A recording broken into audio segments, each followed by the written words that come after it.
Check 1, 2. And next up, out of Rockvale, Tennessee, Logan Bowers.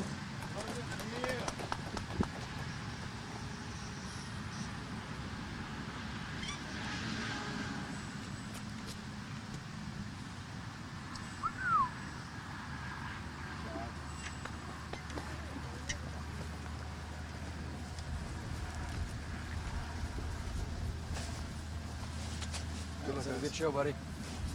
Get him. All right, Johnny, you should be hopefully seeing everyone by now, maybe?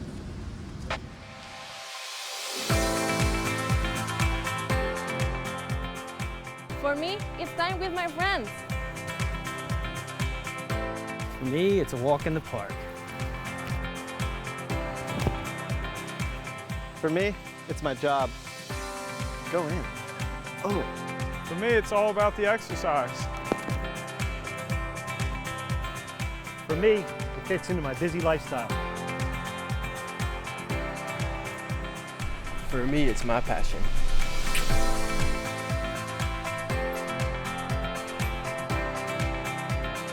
For us, it doesn't cost much to play. For me, it's fun.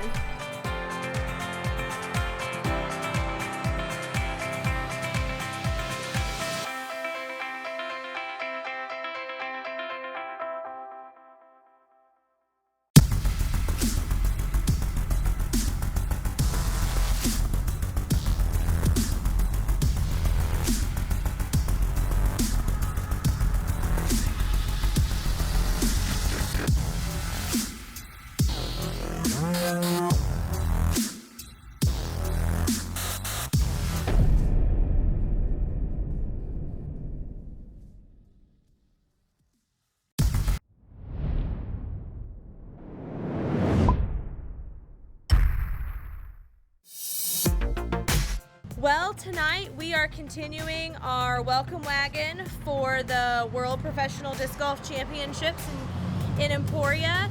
We have community members downtown chalking sidewalks, kind of all over, focusing on the 800 and 900 blocks. This morning we had 2 daycare centers come down and make their mark on sidewalks and welcome the disc golfers in their own special way.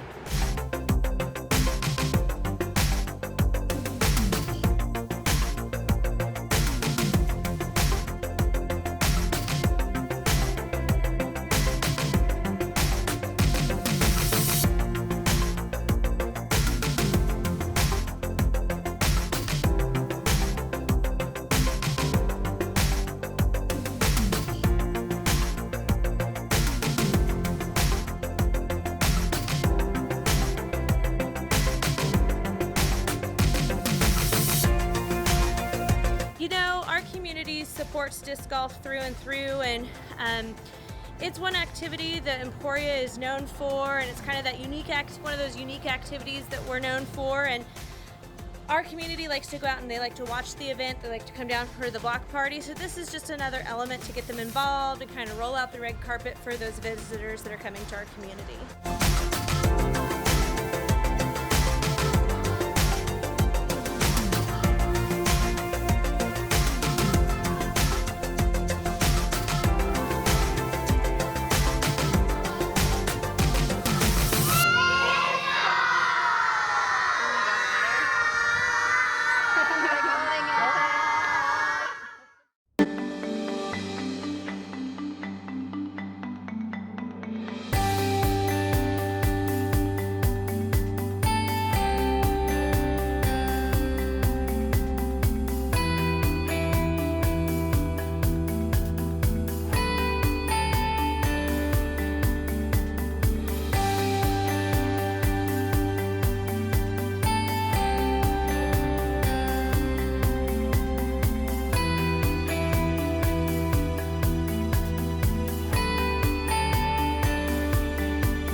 everyone, and welcome to day 2 of the 2016 PDGA Professional Disc Golf World Championships presented by Dynamic Disc. I'm your host, Terry Miller, the Disc Golf Guy, and stepping inside the Smashbox this very fine and hot day is Robert McCall. That's right. Robert, you're competing this week.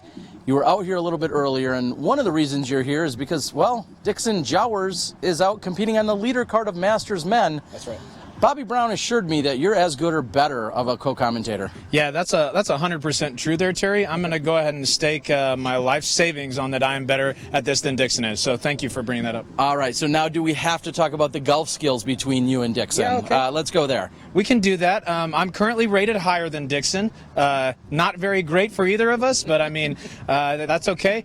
Dixon, however, is playing really good golf out here. He shot a 1030 rated 49 at Peter Pan yesterday.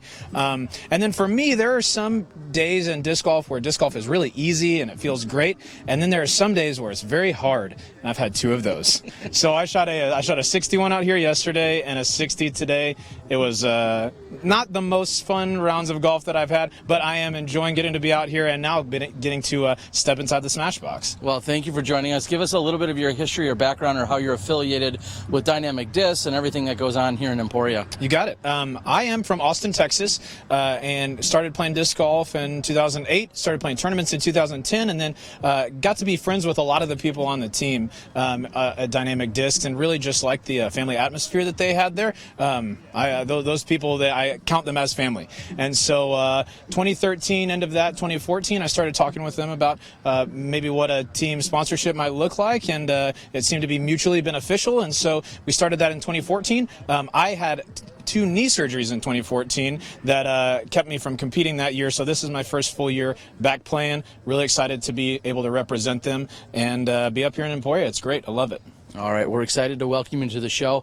I believe they've silenced the old school hip hop music. I think we're going to be ready to go. Of course, we've got Paul McBeth sitting on top of the leaderboard at 15 under par. We saw Ricky Wysocki come in with a 14 under, and Nikko Locastro, yeah, he's joining the card along with Big Germ. Say hi to everybody out there, Nico. Hi, everybody. We're looking forward to an exciting day, aren't we? It's going to be exciting. All right, you heard it from Nico. You know he's always ready to go for the camera. I believe we're going to stand down in just a few moments. Stay tuned. You're watching live disc golf right here on SmashBoxxTV.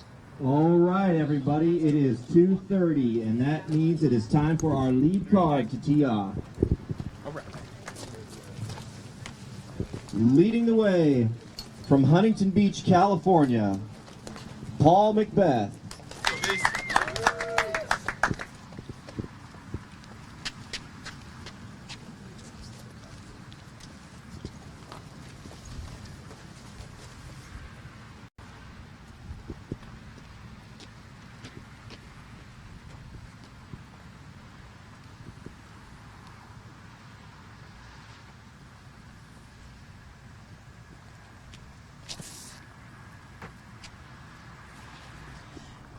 And we are off to our start here with Paul McBeth on the tee. Hole number 1, 355 feet. Of course, throwing one of his many Star Destroyers. From Fort Mill, South Carolina, Ricky Wysocki. And Ricky Wysocki is warmed up and ready to go with a forehand on hole 1.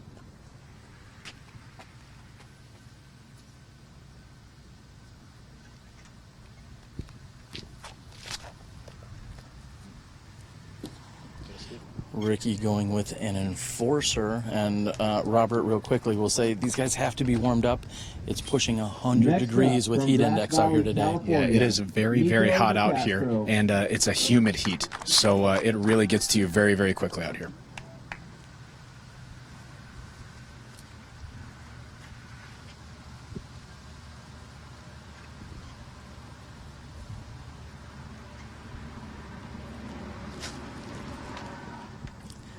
And Locastro going with a backhand roller that is moving toward the road. Locastro, as you'll hear throughout the day, throwing a very mixed bag these days when he's out competing. Jeremy Koling. Yeah, Jerm.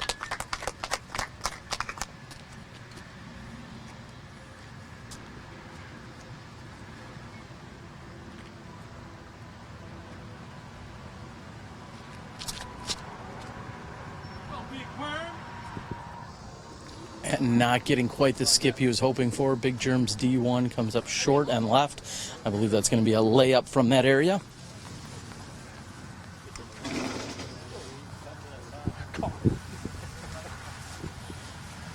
We're going to move down the fairway here and maybe occasionally check in with fellow Team Prodigy member in Kobe Geis. Kobe, are you already off the course? What's going on? Already off the course, just finished up for today, and it's a hot one. Goodness.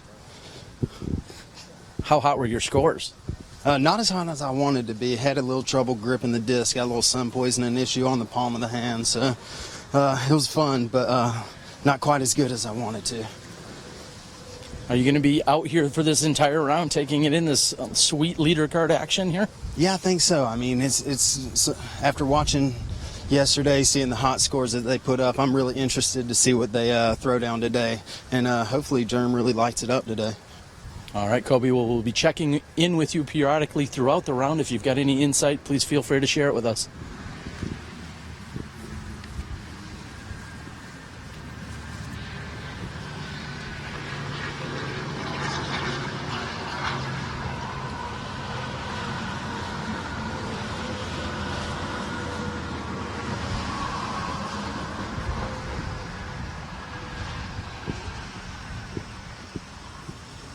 And McBeth with a very aggressive run here. Robert, is that what you would have expected here from that far out?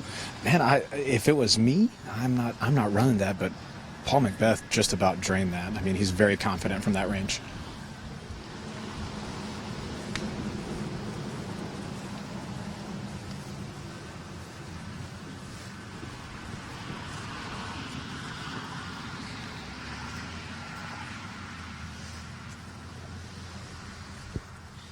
Looks like we have both Nikko and Ricky Wysocki.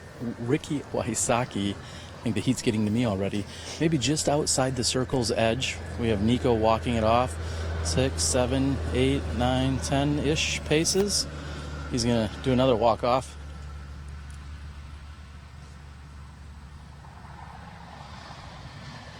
And he's come up with just about 11 paces, and that we'll talk about that in a few moments regarding the circle and the circle's edge, which we'll reference throughout the day.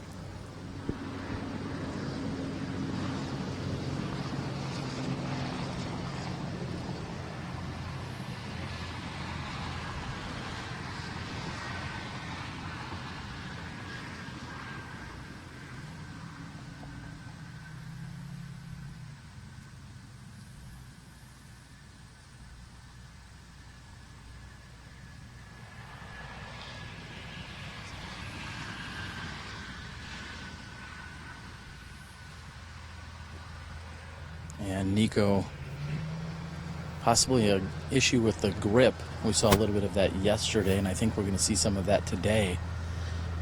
Wysocki from the same distance.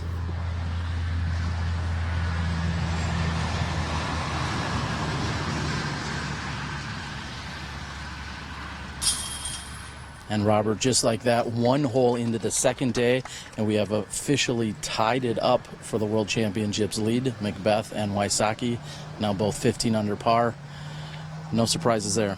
No, anytime Ricky's in his stance, you can almost count it. He is the best putter in the world right now.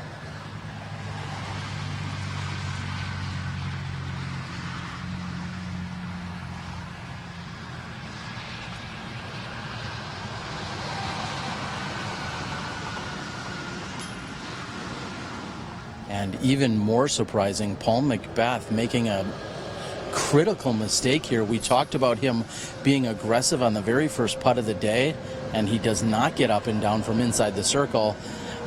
We talk a lot about momentum, and right off the bat, that's got to change things up for us. Oh, yeah. I mean, I would have bet the house that Paul was going to make that, but Ricky just took 2 from Paul right there, so it's a tight race still. I love seeing this.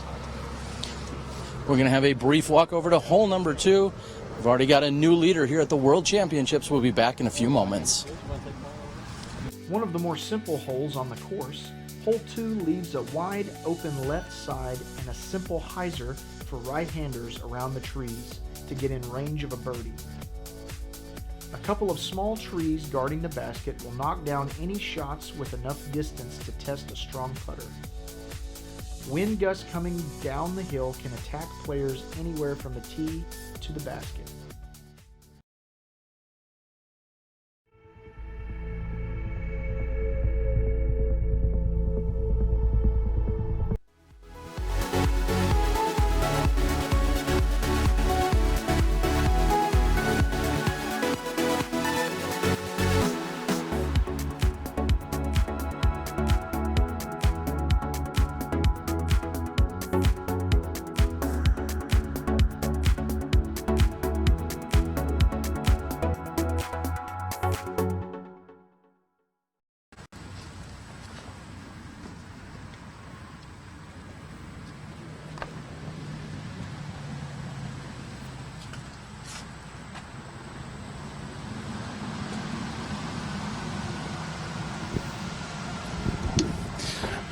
Ricky's just thrown his triple X on a hyzer right there. It's come up just a little bit short. Looks like he's got about 20 or 25 left of the basket.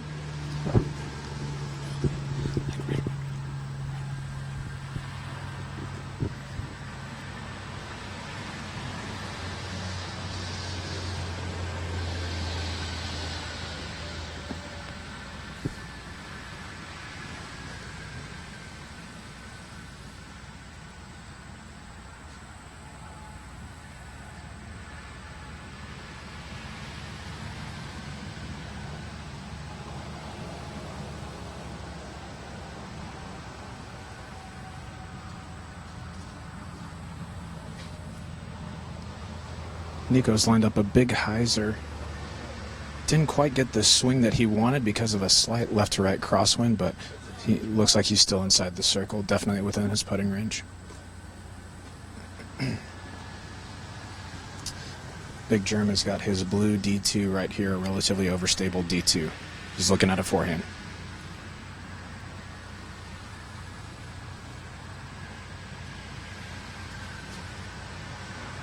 He swung it out pretty wide, but that wind should help him. He's thrown a beautiful shot. If I were to guess, I'd say that's probably about 10 feet past the basket. It was a great line from Big Germ. And Paul's going with a Star Destroyer here.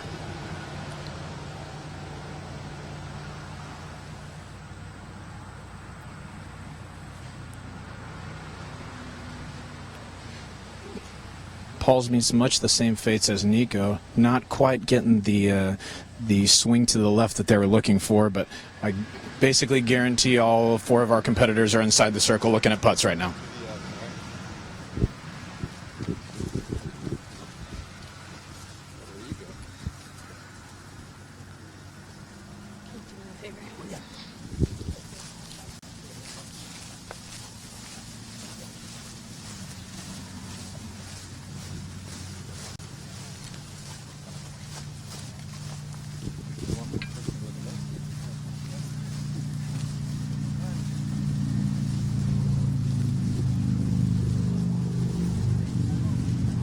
Robert, we're moving down the fairway here on hole number 2, walking through some matted down grasses. And of course, a highly trafficked area.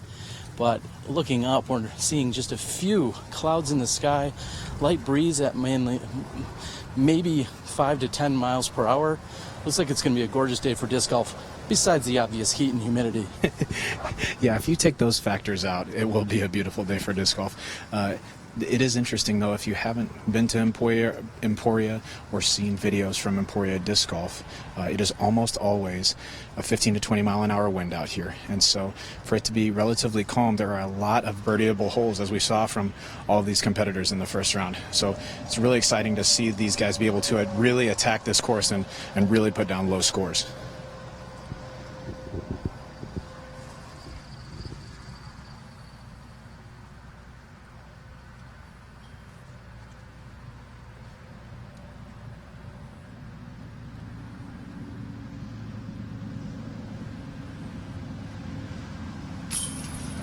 And Big Germ from just outside the circle's edge is good for the birdie putt. Ricky Wysocki is just inside circle's edge, maybe looking at 28 feet.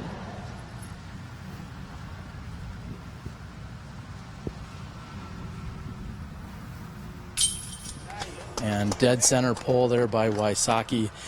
I'll go ahead and clarify. Anytime Robert and I are talking about the circle or the circle's edge, that is the 10-meter putting circle. Anytime a player is inside of 32 feet or 10 meters, they are not eligible to fall forward as they're taking their putt or throwing their shot. Again, it is typically referred to simply as the circle or circle's edge, or sometimes the 10-meter circle. Anything from outside of that 10-meter circle, you're able to follow through, just as we saw with Big Germ. He had stepped it off, realizing he was outside of that 10 meters. And he was able to follow through on his jump putt. McBeth from inside 25 has no problems for the birdie. He did wait for the headwind to calm slightly. Nikko Locastro is looking at 15, maybe 16 feet or so. But he is throwing directly into a headwind, and he's taking a little bit different stance here. I think we're going to see a slightly different putting routine out of Nikko for this very short putt. And his modified stance gives him a little more power, and he forces that right into the basket. We're moving on to our first par 4, which is hole number 3. We're going to stand down for just a moment for a word from our sponsors and the whole preview. Stay tuned. You're watching the 2016 PDGA Professional World Championships presented by Dynamic Discs.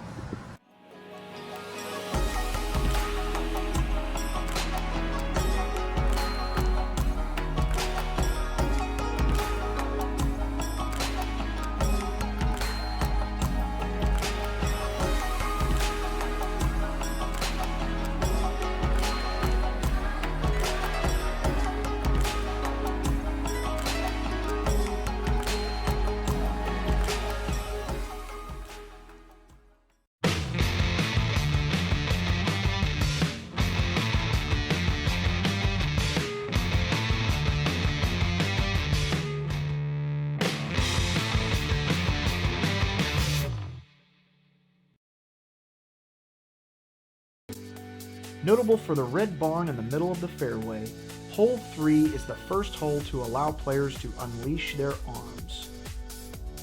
Kansas summers often have players throwing directly into the wind, amplifying the difficulty of this hole and punishing those who don't know their discs.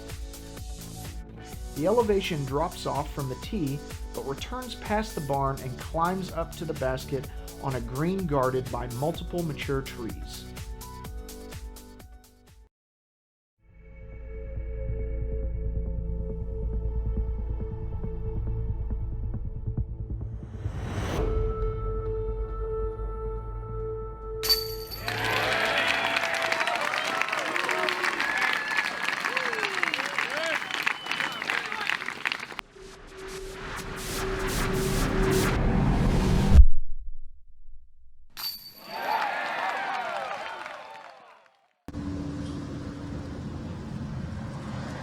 And welcome back to hole number 3 here on the Jones East course. We're looking at 525 feet uphill. This is the first par 4 of a number of them that we're going to see in the next few holes. Robert, we're looking at a pretty stiff headwind, throwing 525 slightly uphill. What's the play here? Well, the tee sign says par 3, but every one of these competitors is playing for a 3 here. This is a really, really long shot, especially into the headwind. It's right at the distance where if one of our competitors really, really got a hold of something, they might have a look at a putt just because they throw incredibly far. But the play is anywhere on either side of the red barn that you kind of see right there in the middle. If you're behind the barn, it is trouble in paradise. So if you're left, that's great. If you're right, that's great. Your upshot is a little bit deceiving, but for as far as these guys throw, I don't think that's going to be too much of a problem for them. They just want to get way down the fairway. Ricky Wysocki is ready to go. He's debating between a pair of discs. We're going to see a backhand by Wysocki.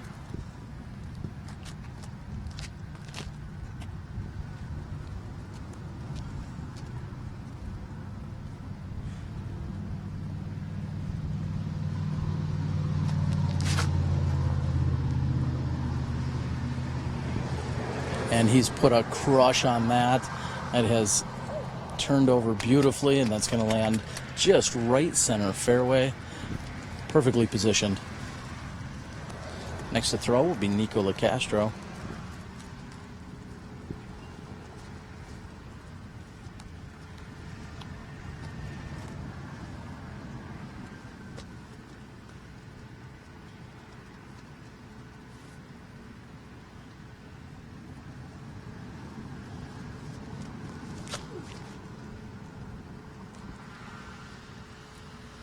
And Nikko's flight path very similar, maybe with a little less distance.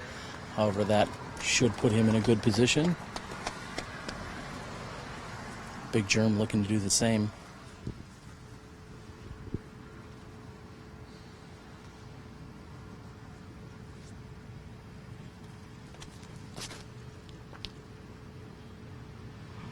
And Robert, I'm not sure if that was a misfire by Big Germ. I can't imagine he was attempting to hang it that far wide left.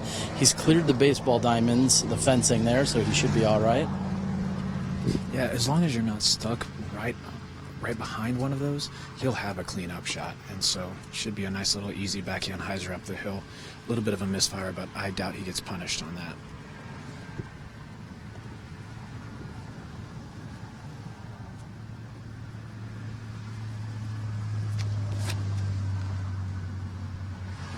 And you could see it in Paul's huck face, as it's commonly referred to. He was going hard at that, clearing the barn. I think he's trying to make up for that stroke or two that he gave away earlier on hole number 1.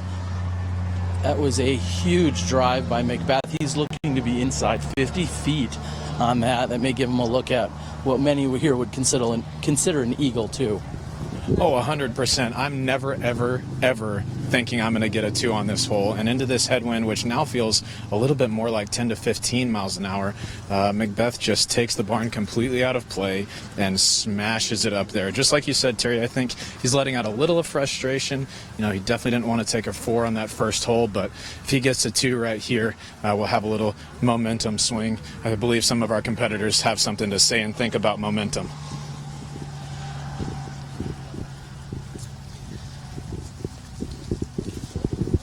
Of course, we'd like to welcome all of our amazing viewers that have joined us here today. Do us a favor, go out and like, share, subscribe. Let everyone know that you're watching live disc golf, whether it be on the SmashBoxxTV YouTube channel or on any of the other platforms we've seen, including the PDGA's live streaming Facebook page or a number of other places. Heck, go out to Tinder if you need to. Let everyone know that you're watching disc golf. It's part of your passion, and that disc golf means more to you than a soulmate.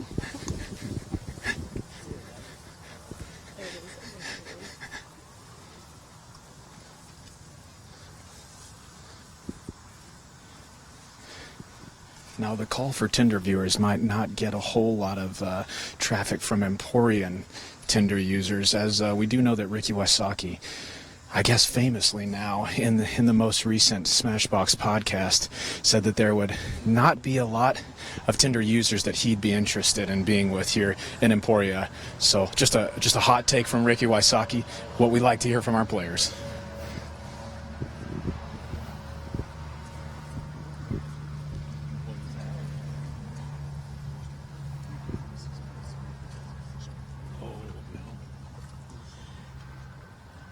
And Big Germ, although throwing the uphill slope here on his approach shot, has caught one of the trees. That's going to leave him considerably short.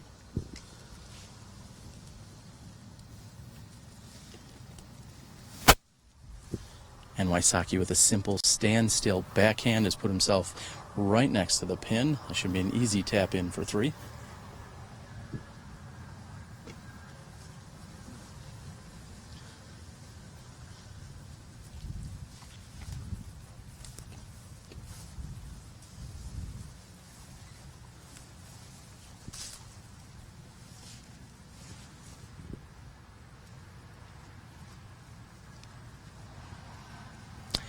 One of the advantages here with this uphill sloping green is that the players can be a little bit more aggressive. Of course, they have to worry about hitting the basket or maybe the band on top of it and a roll away, but for the most part, they can be aggressive with these approach shots. Absolutely, and you just saw that from Nikko right there. I mean, he's an aggressive player all the time anyway, but with that upslope, that does allow him to take a little bit more of a run from, I don't know, he was probably 100 feet out, a little kind of a nose-up stall run, so even if he misses, I mean, even if he was chain high, he's probably only 10 feet past it, which all of these competitors will make.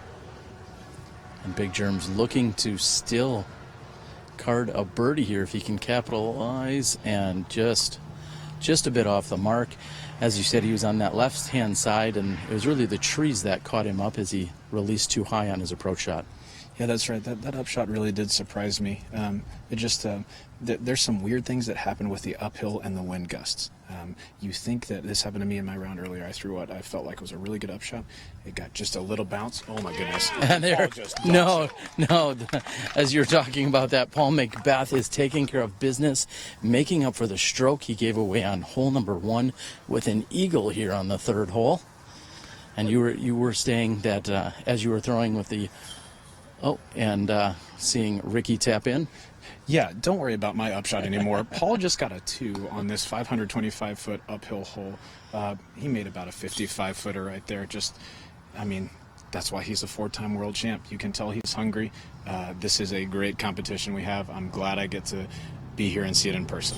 And Ricky taps in, so we see a 2, a pair of 3s, and a 4 all here on hole number 3. Chuck Kennedy, that scoring spread's for you, buddy. We're going to move over to hole number 4. We'll be back with you in a few moments after a word from our sponsors here at the 2016 PDGA Pro Worlds. Hole 4 requires the players to carry over water off the tee and punch through or over the trees to get in good position to attack the pin on their second shot.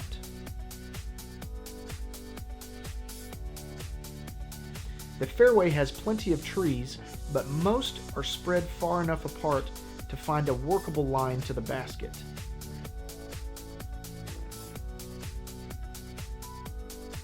Two final trees guard any high approaches, putting them down outside the circle.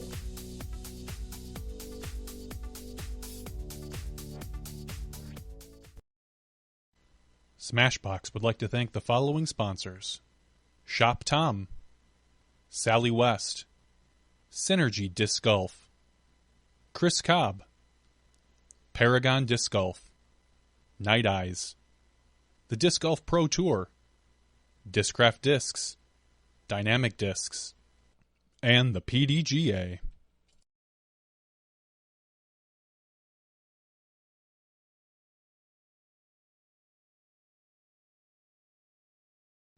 Please reach out to these sponsors and thank them for their tireless support of disc golf. Flashlight LED disc golf discs just changed the game. The unique Disco Select feature allows everyone to choose their own color by simply pressing the middle button, then pressing it again during the first rotation of colors when the one you want appears. Or you can leave it in disco mode, rotating through the 6 different colors for the duration of your game. Designed by serious professionals, crafted from Night Eye's unrivaled sure grip material, and featuring Night Eye's patented fiber optics array, these discs strike the perfect balance of durability, stability, performance, and just plain awesomeness. With easily replaceable batteries and an uber-long life, the Flashlight Driver Johnny, you're going to have to count me down. 5 seconds.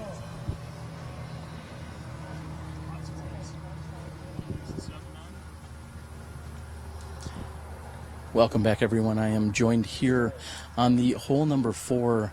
We'll call it the shade delay, as many of our players are just hanging out in the shaded area before they move over to the tee. This again is another par 4.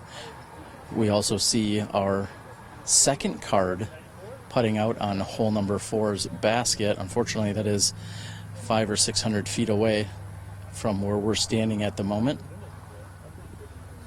As best as we can when we get caught up with our second card, which there will likely be a spot or two throughout the course. We'll make sure to check in with them and see how they're doing throughout the day. And please go out to pdgalive.com to check out the live scoring. We're getting as many scores posted as quickly as possible. There are a number of divisions. I think we'll also be able to check in with the women's scores. We see a great battle unfolding between Katrina Allen and Jennifer Mobley Allen earlier today. And in just a few moments, we'll be able to give you some updates on the scoring. Again, our competitors here on the lead card are standing down just for a little while. I think they're going to take advantage of the shade that's presented to them. There'll likely be somewhat of a backup on the next few holes, as those are also par 4s. So they feel like this is a good spot to relax and stand down. What are we seeing on the women's side? Thanks to the PDGA intern, Jen Schofer, she tells us, she's got all the details for us, saying that Katrina Allen has, in fact, finished with or I'm sorry, she's on the 17th hole or 18th hole. She's through 17, and she's even for the round, which has her at 5 under overall because she opened yesterday with that 5 down. Katrina has what looks to be a 1-stroke lead over Sarah Holcomb, who's having one of the hottest rounds. She's currently at 2 under par for the day. Paige Pierce is now at even after a very rough start earlier. And Jennifer Allen has fallen off the pace a little bit. She was having the hottest round. I believe she was 3 down through the first 5 holes, had caught Katrina Allen at one point, and even had passed her and had a few strokes lead. And we see her now sitting at +1 for the round. So she's still in the hunt, but sitting at +1 overall. Robert, there's going to be no shortage of drama and action on the women's side. Did you get a chance to talk to any of them or see what was going on over there earlier today, or were you just up?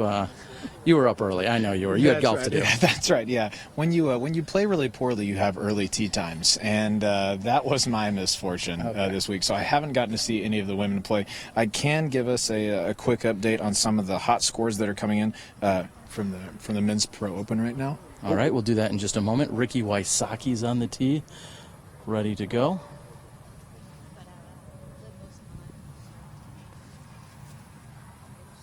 And our big arms are able to take some of this OB immediately out of play by hopefully throwing over the top of the trees. We know some of the competitors have to fight through the center of the tree line if they don't have enough power. However, someone like Wysocki or any of our other leader card members can simply power over these trees. Ricky has thrown, and I'm not sure that Nikko knew that we were live on the tee and ready to go, so he's going to move over into position.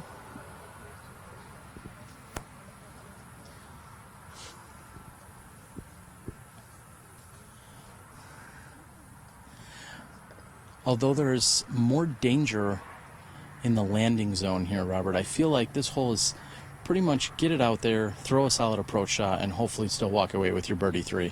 Yeah, that's right. For these guys with a lot of power, they can just take the trees out of play, kind of like you said, and throw over the top of everything.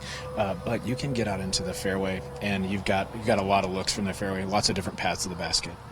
And I would say, on the contrary to the previous hole, even the biggest of bombs are not going to find their way to the putting green here on this basket. It's just simply too long.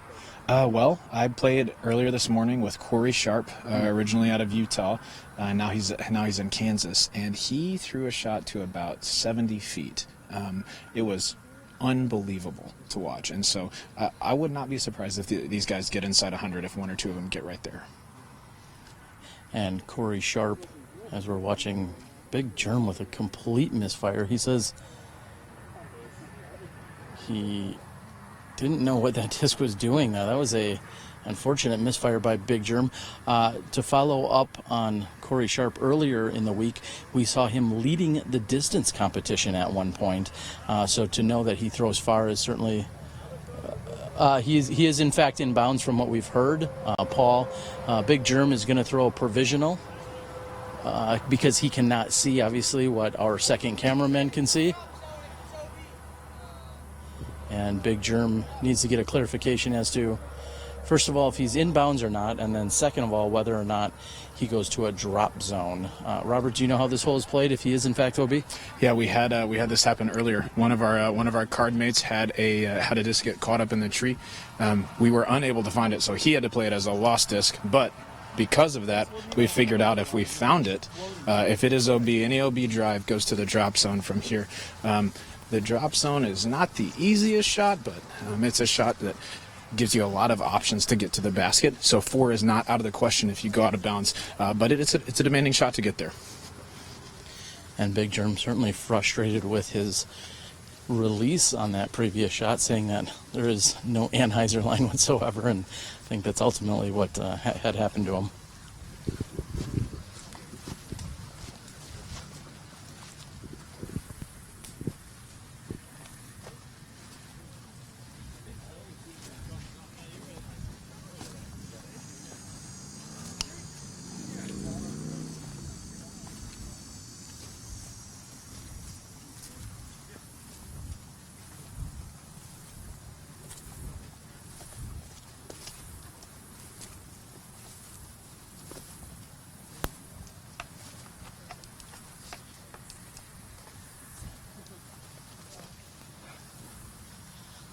And Robert, as you and I have moved now closer, we can see for ourselves that he is in fact safe and inbounds. Looks like he's also picked up a caddy, Austin Turner, on the bag. Yeah, a nice mid-round caddy is never going to hurt your feelings when it's this hot outside.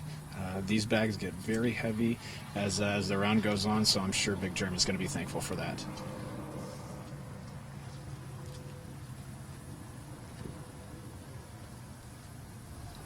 And talk about a roller coaster of emotion as Big Jerm comes up 15 short. A few moments ago, he was uncertain if he was inbounds. Then he had to think about how difficult a drop zone shot would be. And now here he is, just 15 feet away from taking a birdie. Paul McBeth's in good position as well in the center of the fairway.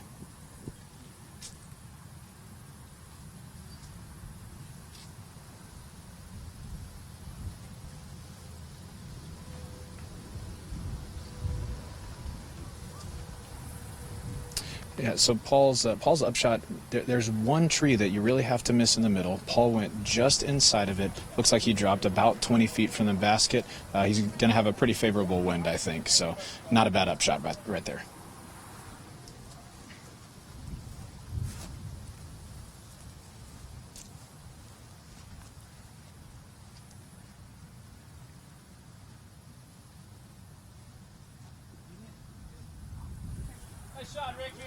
Ricky finds himself, looks like we may also have a, sounds like some Ricky fans have showed up, at least some boisterous ones at that. Nikko will be last to throw.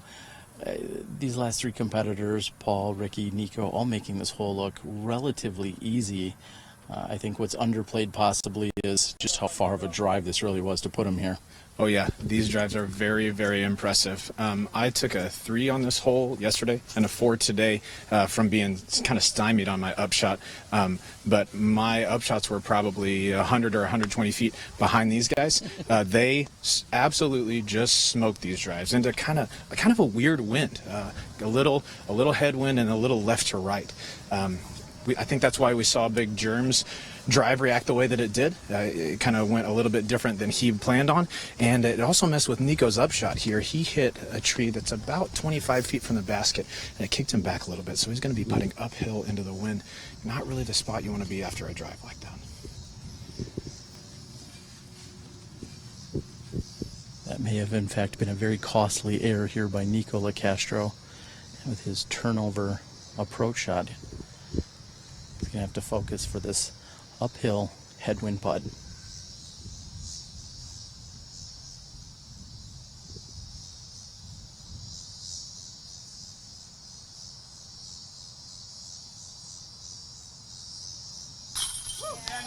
And no problems for Locastro. I believe that may have been somewhere in the neighborhood of 30 to 45 seconds shorter of a routine than we're used to from Nikko. He must have felt the wind was just right and knocked it in.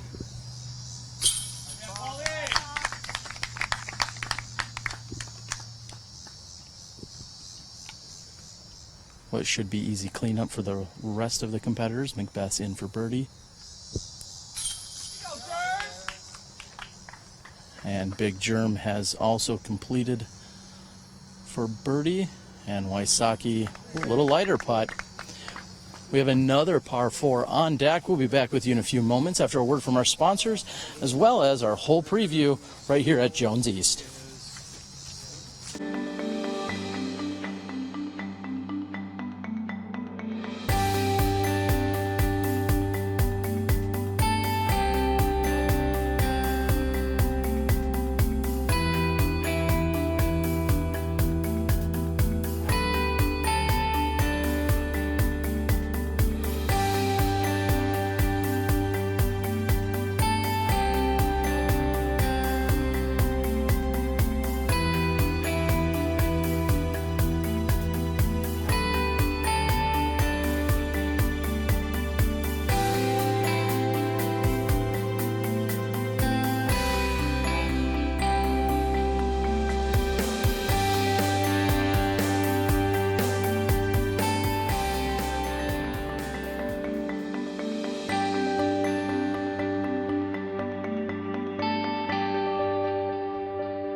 The first of the big 3 holes on the hill, hole 5, requires players to decide between going easy into the layup zone or going big and attacking the green.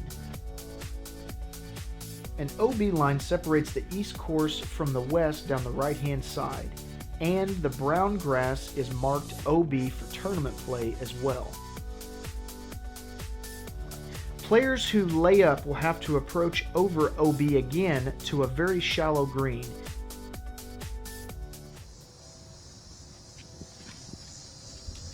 And McBeth going up the left side. What do you think of that call? He's McBeth. How do you argue with him? And he's got the green flag. I mean, on the line that was on from our point of view here, I mean, he's got to be inside the circle. That looks just absolutely parked. And I know you cannot see what our second cameraman can. I believe that McBeth is in fact parked with that drive.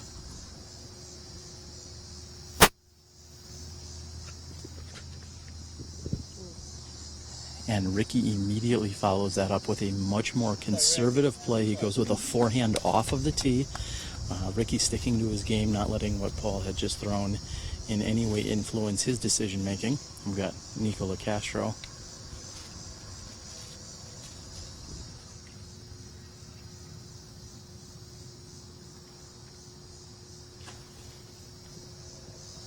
And Nikko also going with a layup. Very overstable fairway driver of sorts, just looking to put himself out into the fairway so he can lay up for his 3.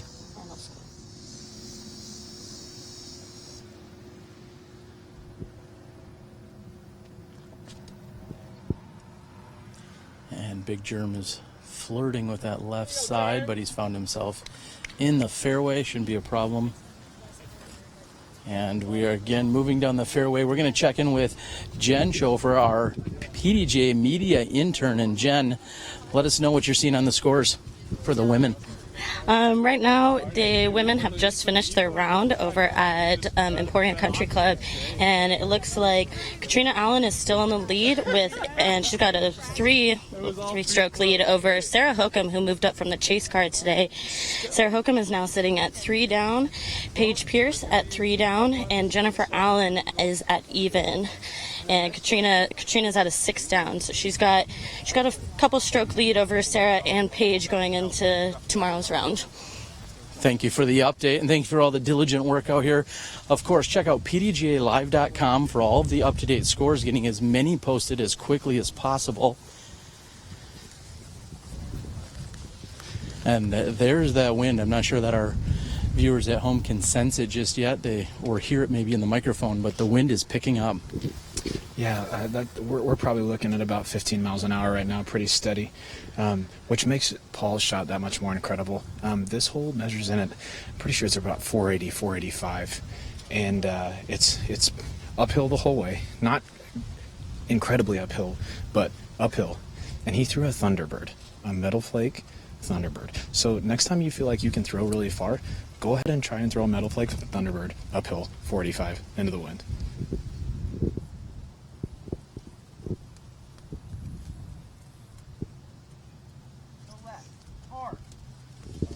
Nikko asking it for it to go hard left upon release there. Yeah, Nikko chose a Cenis right there. It's a very overstable, soft approach disc, and pushed to the left just enough for him, I think. Ricky chooses a harp, and it looks like he's right by the basket. If Rick's got a harp in his hand, I mean, usually there's a good shot coming, and he's become very proficient with that disc.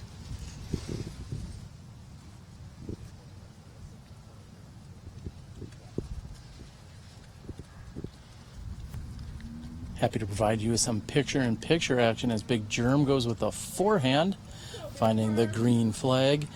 Someone may have to muzzle Eric Oakley at some point. He's very enthusiastic out here, which is great to see. However, at some point, we may need a muzzle sponsor. So if you want to reach out to us, we might be able to make that happen. Hashtag silence the putter pants.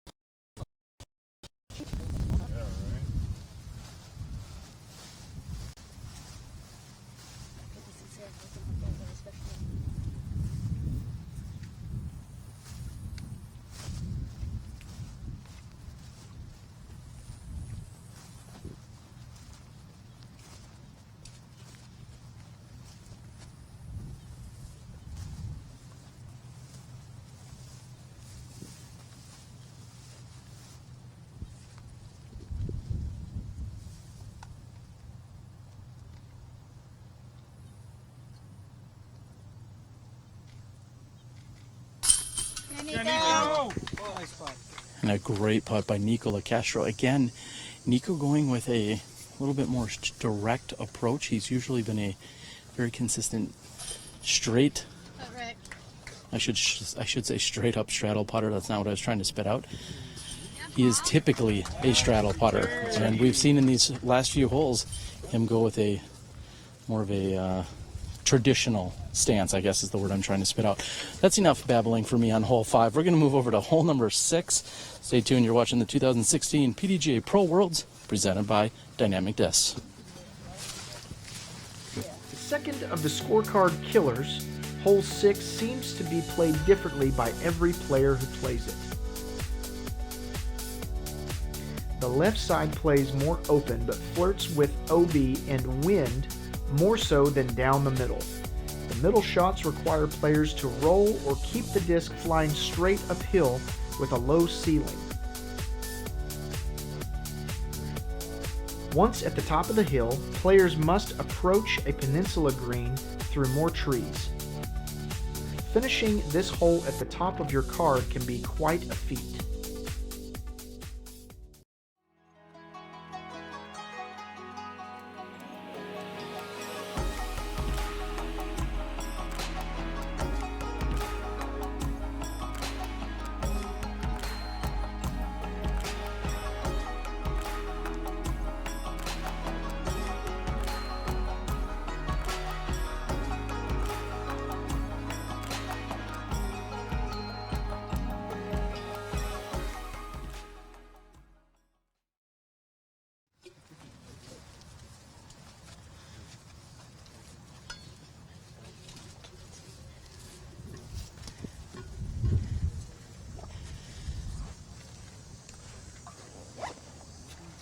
And Robert, we are here on hole number 6, another par 4 measuring in, this time at 467 feet.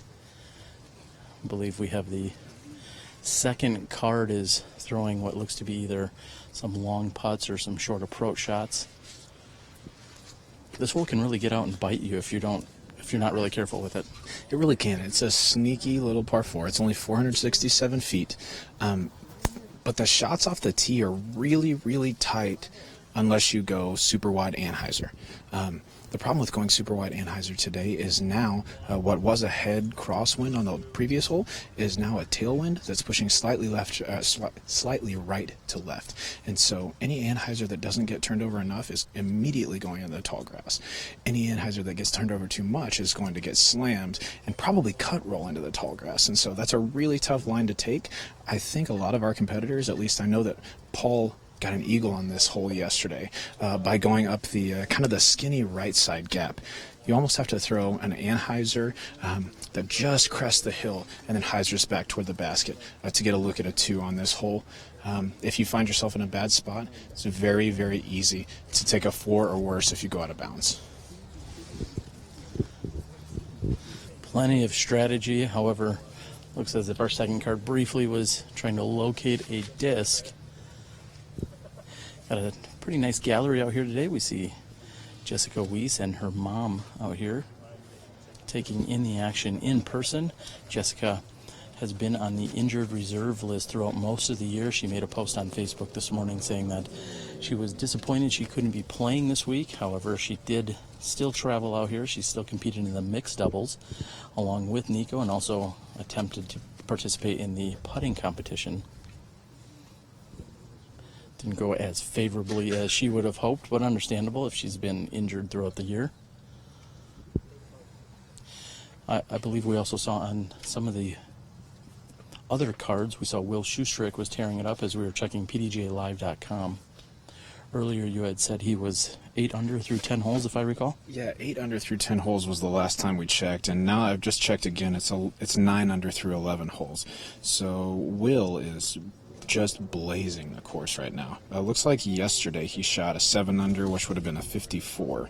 And so if he were to continue this out, having only missed 2 holes, oh goodness, what would that be, a 45? I mean, that's crushing it. So he's on a very, very good streak right now. Looking forward to seeing how Will finishes out his round.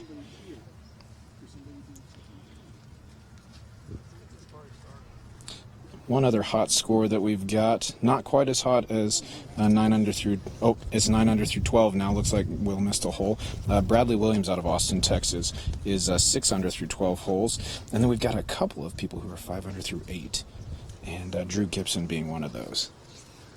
We just got a wave of the green flag from one of our spotters in the bright chartreuse colored shirt.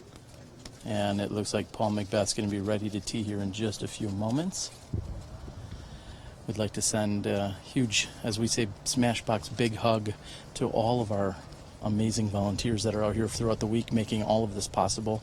Not just the staff of the PDGA and Dynamic Disc, but then the countless amount of spotters and other volunteers that are doing so much work, working tirelessly out here so everyone can enjoy their world's experience. This is Paul McBeth on the tee.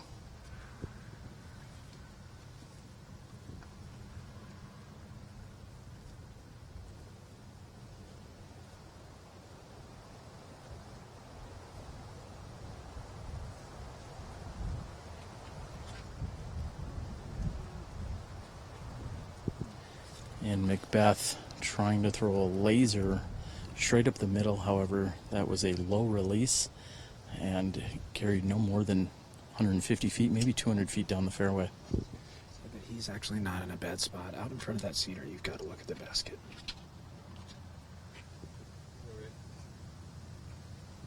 And after tapping off the tree, Ricky finds himself just a few feet right of the drop zone.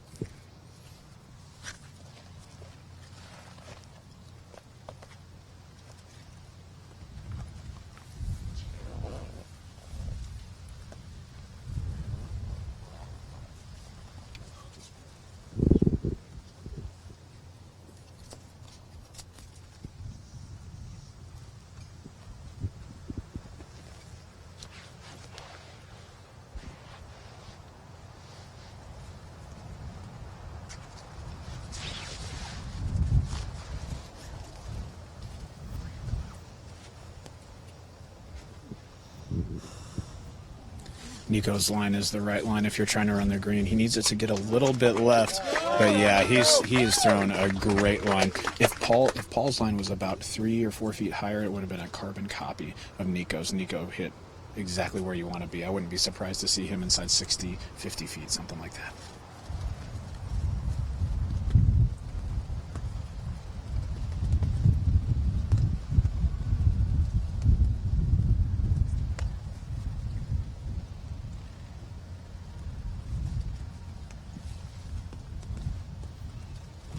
And the wind has caught that and carried big germs from right to left. That's flirting with OB, and that kicks off of the inbound area, and he's found himself out of bounds. He's trying to eliminate the OB by going up and over. However, the wind caught it and carried that far left. That is I guess I'll say that's an interesting approach, and unfortunately a poor result here for Big Germ. It's definitely an approach that I understand, though. If Big Germs rides the wind just a little bit better, then he is out on the left side of the fairway with a wide open look at a forehand upshot to the green, which, as we know, is Big Germ's absolute specialty. One of the best touched forehand throwers in the game. He got a little unlucky with a bad bounce to the left that sent him out of bounds, but he's going to be here at the drop zone. He's going to have a decent look at a 4 with that same forehand shot that we were just talking about.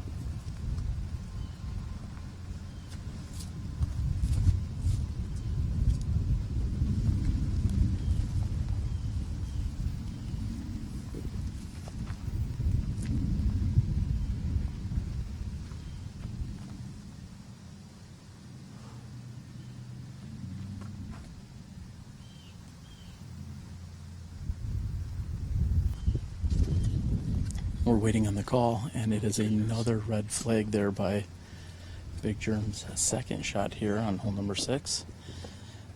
I've just now noted on the drop zone sign it says that it is in fact 240 feet to the pin from here at the drop zone.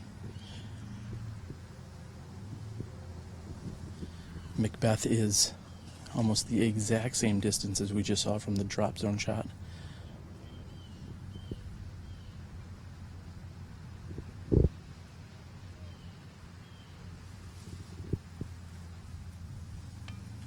And in fact gets the green flag here for Paul McBeth.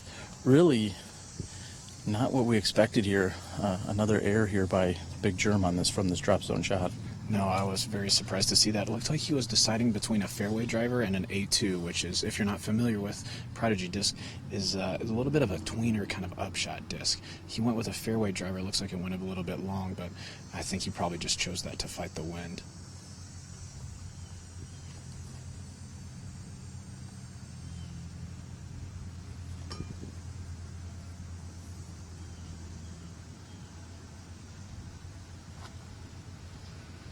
And a moment ago you mentioned anytime Ricky has a harp in his hands, he's usually dialing into a basket. That seems to be the case here. Is again, he's no more than 10 feet in front of the drop zone.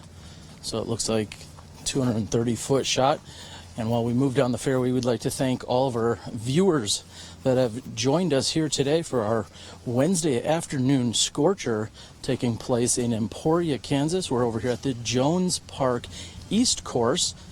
This facility hosts 36 holes, so if you were to come out here and play anytime that's not this week, when it will be incredibly hot and crowded, you could do so and come out and play 36 unique holes, along with the other courses that are located here in Emporia.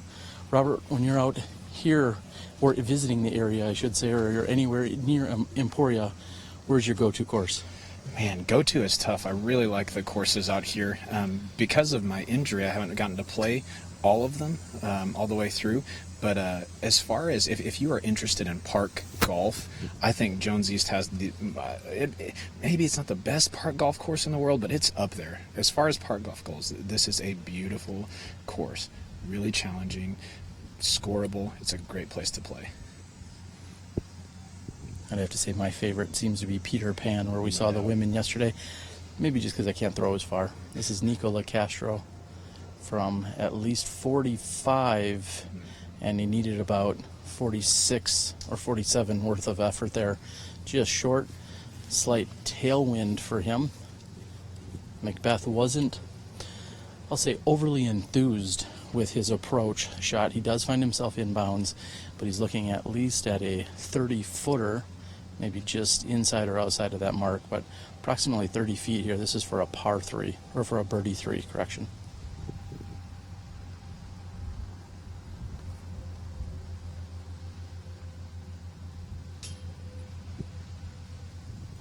And a rare miss here by McBeth, certainly showing from some frustration. He may have been thinking about that downward slope or possibly the wind that could have pushed his disc. Had he not drawn any metal, he could have easily carried OB. And we've got Big Germ. His struggles continue. I think he's trying to just get off a hole 6 and move on. Yeah, I mean, he'd really like to make this putt for 5, no doubt about that. It's just like you said when we started this hole 6 can really bite you. If you're a little loose with your shots, it can really, really mess up your score.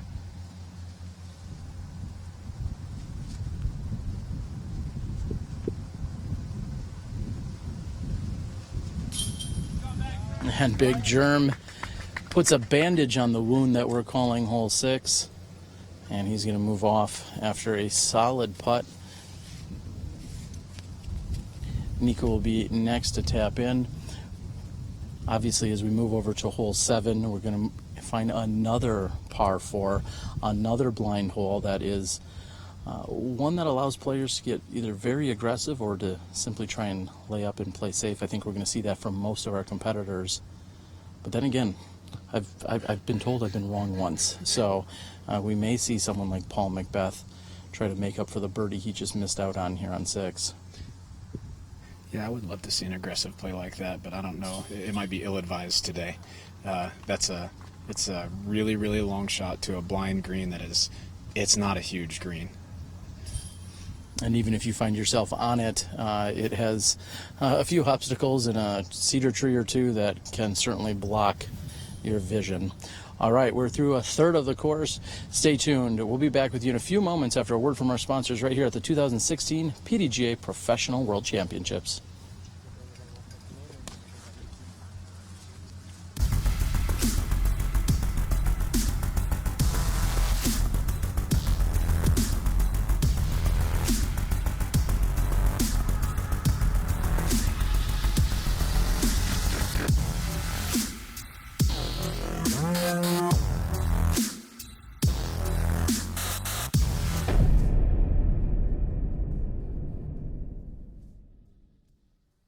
Are you new to disc golf? Or maybe you've been playing for a while and just saw some pro smash it with a Dynamic Discs Defender. But you're just not sure that disc is right for you. If any of this describes you, then the Dynamic Discs Buyback Program is for you. Just go to any of our buyback retailers and purchase a disc from Dynamic Discs, Latitude 64, or Westside Discs. Try out that disc for 14 days, and if you're not completely satisfied with that disc, take it back and get it replaced with whatever disc you want in the store of any brand. Go to dynamicdiscs.com/retail to find a buyback retailer near you and get out there and play some disc golf.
Hole 7 is the last of the card killers on Joan East. OB entirely down the left-hand side and guarded by plenty of towering trees down the middle. Most players opt to flirt with the parking lot down the right-hand side and hope to end up having a look at the green. Errant shots can land in the middle of the trees and be entirely blind for a pitch out or approach. The green sits downhill at the end of the fairway, surrounded by OB grass and guarded by 3 trees. Few players escape these holes with no circles on their cards, and tournaments are won and lost in this section of the course.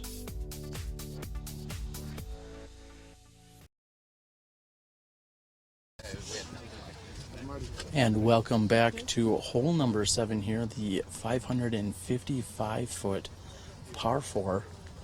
Our spotter has indicated that the players are welcome to throw. I think Ricky and others are just taking note of that. So we'll be back with you here in just a few moments with the action.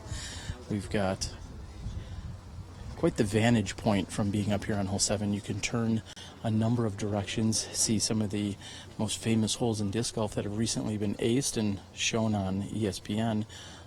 See hole number 10 off in the distance, 10, 11, 12. Gorgeous holes out here at the Jones East course. Yeah, there are some really picturesque little par 3s right next to each other. 10 is a great little turnover shot into the woods. That's the one that Paige Pierce-Aster in mixed doubles, which, by the way, is just a nasty ace. Like, that's just a really, really smooth shot right through the gap. Didn't get a skip or anything. It's just a pure shot. And then 11 coming back across the pond. It's just shy of 400 feet, a little bit downhill. Most of our competitors could reach it with a mid or a fairway if they wanted to. Billy Engel reached it with a T-bird and found himself on SportsCenter. We've got Ricky Wysocki ready on the tee, throwing into a slight headwind on this uphill hole number 7. Uphill tee shot on hole number 7.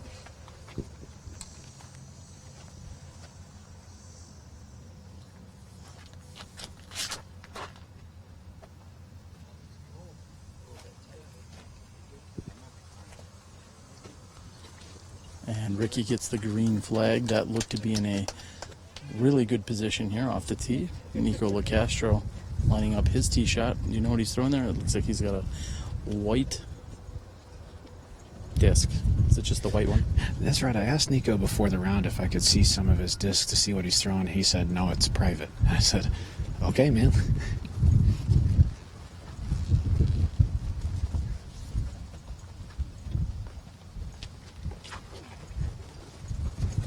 And Nikko's going at the flagpole, but he needs it to get left. That's his very favorite white disc. Unfortunately, it is OB wide right. Not white right, wide right. Yeah, the crosswind is really pushing the discs to the right now, so they want to hang much closer to the trees.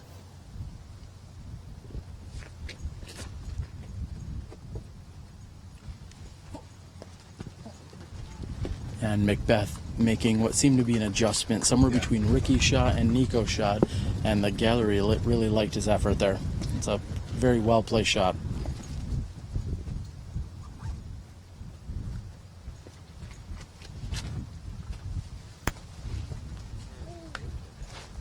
And Big Germ taking off a little piece of the tree line there on that left side. And he may be in a rough position, however, I think we're going to find him inbounds. Yeah, he's definitely going to be safe. The problem with hole 7 is if your drive is just a little bit tight to these cedars, you can find yourself in the middle, and it is really, really tough to navigate out of there. I think because of the crosswind, Big Germ is probably going to have a decent lie, but your drive wants to be a lot more like Paul's and Ricky's. Long down the fairway, you're going to have an open look at this downhill green. Like you said earlier, Terry, it is a guarded green, so you want to have as clear a look as possible.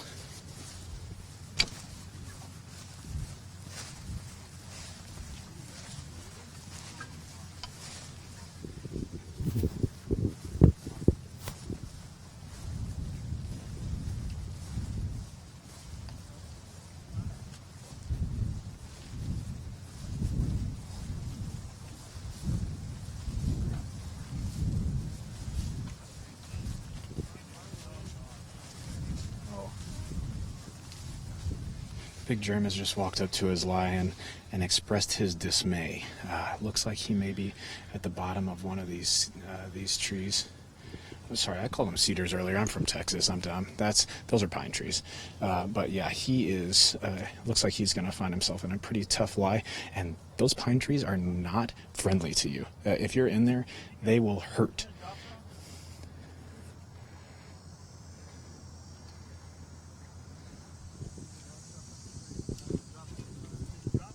And Nikko Locastro getting a closer look here.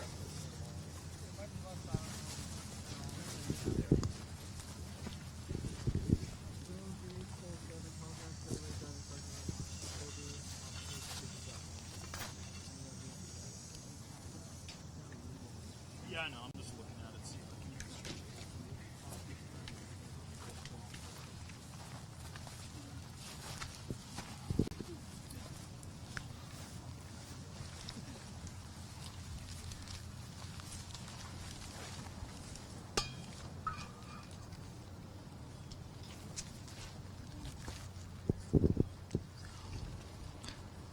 Well, by all of our fans and Smashy's account out there, it sounds like Robert here has been welcomed to the family with open arms. Everyone enjoying the action taking place right here at the Jones course. And Robert, we're experiencing a very hot, sweltering day out here in Emporia, Kansas. But what is even maybe more embracing than the heat is, in fact, the city of Emporia. We talked about it yesterday, saying that Emporia knows disc golf. That's on a banner.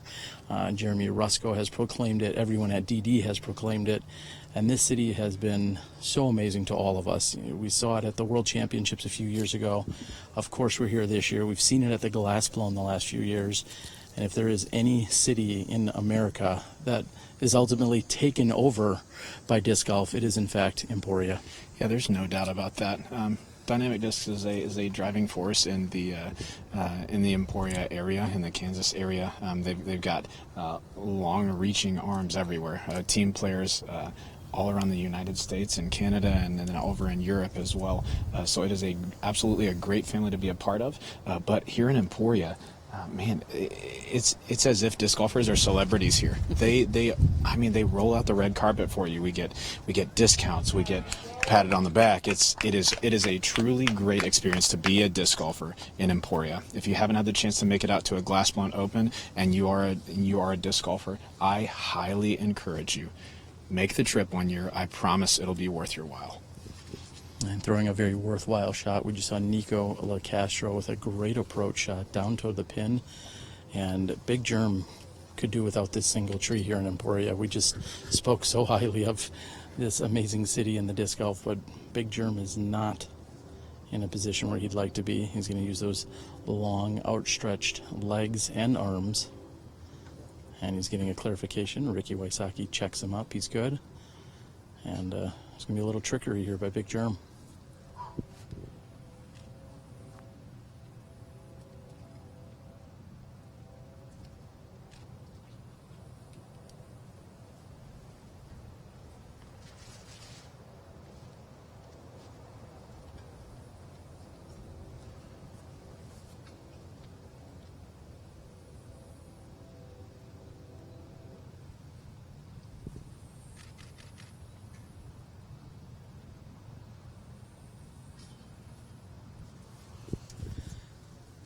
And after what I believe was a change in game plan there, I think when Big Germ outstretched his leg into that tree area, he had every intention of going hard at the pin, and after a few warm-up motions, he opted for the layup, which I think may have saved him a stroke or two here in the long run. Paul McBeth in a great position on the right side of this pin.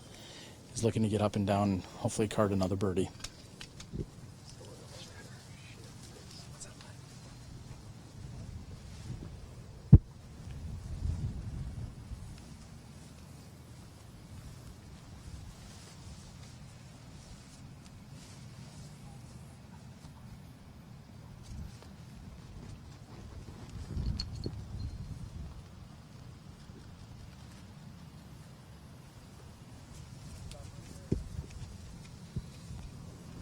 And he gets the green flag. However, he may have accounted for the crosswind a little too much there, as he's going to be on that left side of the basket. Yeah, from our vantage point now, that crosswind is a little bit more of a headwind, and so it kind of lifted his rock, I think, a little bit more than he'd like. I want to say a quick note about Big Germ's play right there.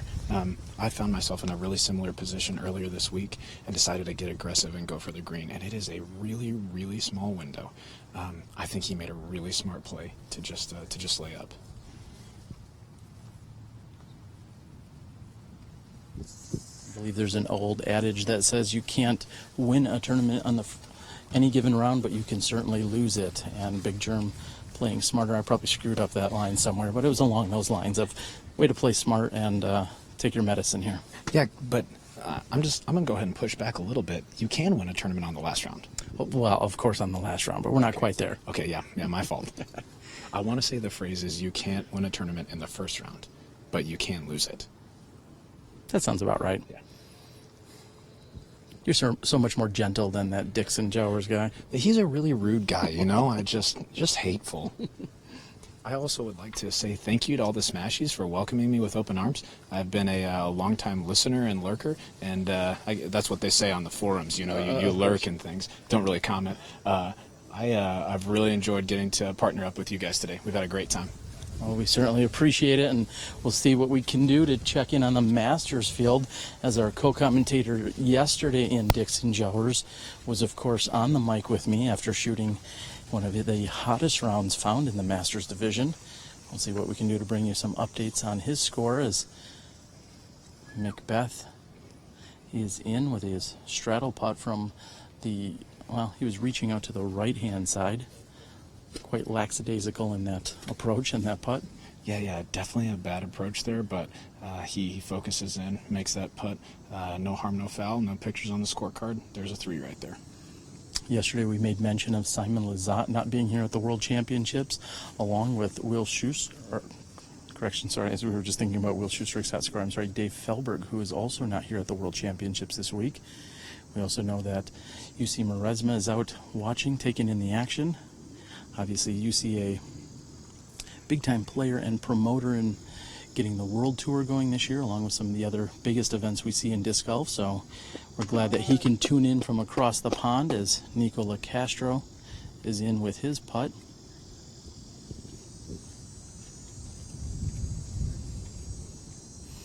And I had Will Schuster on the mind a moment ago because he is in fact 10 under par through 14 holes. And Will obviously having one of the hottest rounds out here today. Ricky is in. Will is having one of the hottest rounds, but we've also got some hot rounds here on the lead card. Through now 7 holes, Ricky is going to be 6 under par through 7, and Paul's going to be 5 under par through 7. So these guys are playing very well right now. All right, we got a brief walk over to hole number 8. Stay tuned. You're watching live disc golf right here on SmashBoxxTV. Hole 8 is a welcome sight following the previous holes, but it certainly isn't simple. Drives must carry over the OB grass and not trail too much to the right to be swatted down by the trees near the road or risk going OB on the pavement. The green plays relatively flat, but long shots off the tee or on approach have a bad habit of wandering OB behind the basket.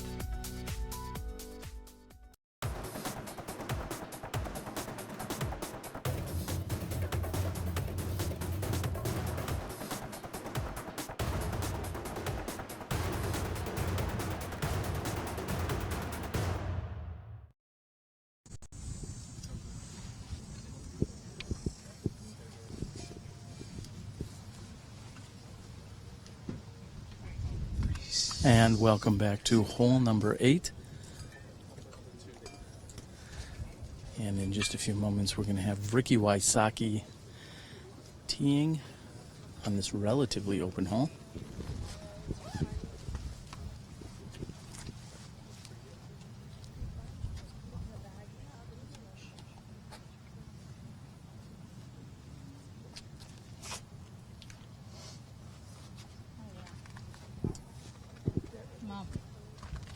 And with what seems like very little effort, Wysocki holds the line, carrying him directly to the pin. He's going to be inside 20 feet. It looks like Ricky went with his Matt White St. Pro right there. Nice little wind fighter for a straight flight.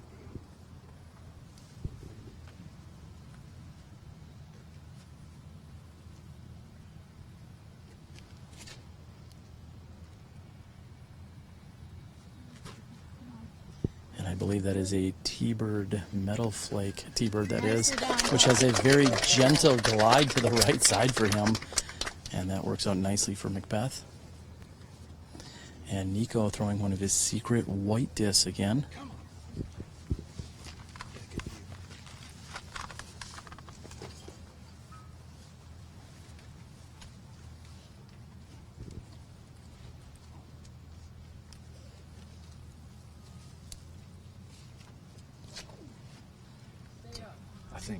I think I'm going to confirm my suspicion about this white disc. It's not the same one as he threw before, but I think that's a Glow Firebird. The way that he let that go, he let it go in pretty strong Anheuser, and it faded back to the left. Not as far as he'd want, but I think that's a Firebird.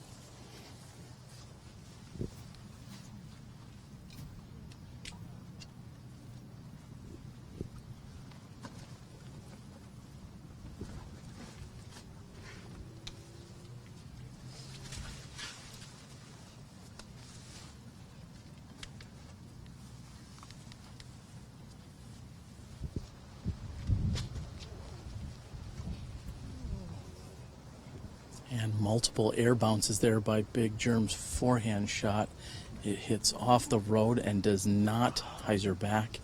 Big Germ is visibly frustrated here as he's made another mistake, finding himself OB on the tee of hole number 8.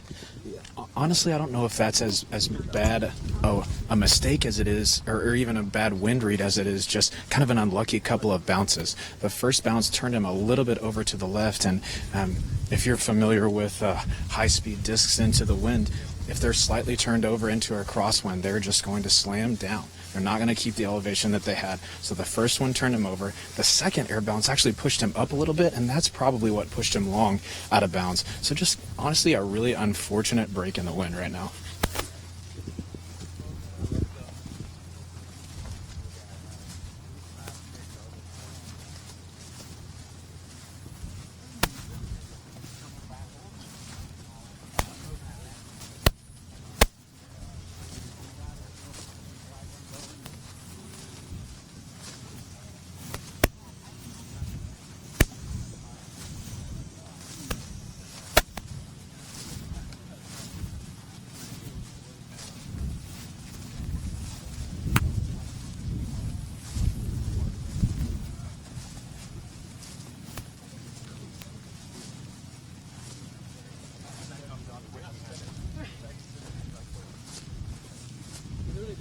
Drop zone or? There is a drop zone. I don't know if it's just long grass or. Hey, double check the catch. Tall grass is drop zone. Road is regular. And Robert helping out with some of the possible officiating here as to, let's go ahead and make that clarification. If a player were to go OB into the long grass, they would go to a drop zone. However, Big Germ and any other competitor that finds themselves in the road plays where they were last in bounds. Is that correct? That is right. Yeah, I had that happen on my cards yesterday and today. One person went into the street. He played from the place he went into the street. One person just turned his disc over too much, ended up in this short tall grass. Short of the green in the tall grass. That's cool. And had to go to the drop zone. So yeah, Big Germ's going to be putting 3 from what looks like about 90 feet or so. Not really the result he was looking for on this hole.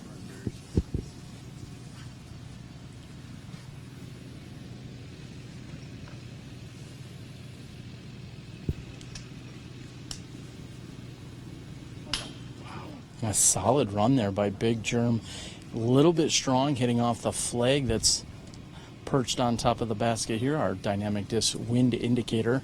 That may be a trademarked phrase, but or a fancy name for a flag. Big Germ is going to have to see if he can collect his thoughts here with the pressures and the heat and everything else that's happening here on this leader card today.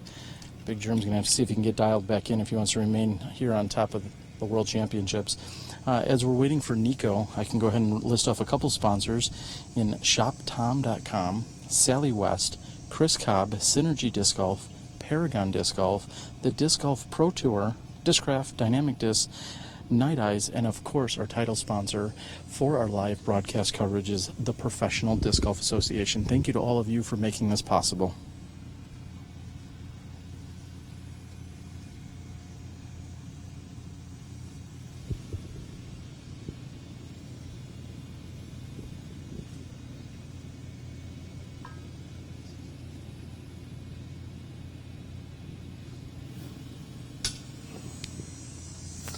And as we waited for Nikko's putting routine, you may have noticed there was additional time to fit in more sponsorship mentions. So if you are interested in still joining us for the last 3 days of sponsorship, you can reach out to us. Contact either Johnny V or Terry Miller, the disc golf guy. This is Ricky Wysocki for Birdie.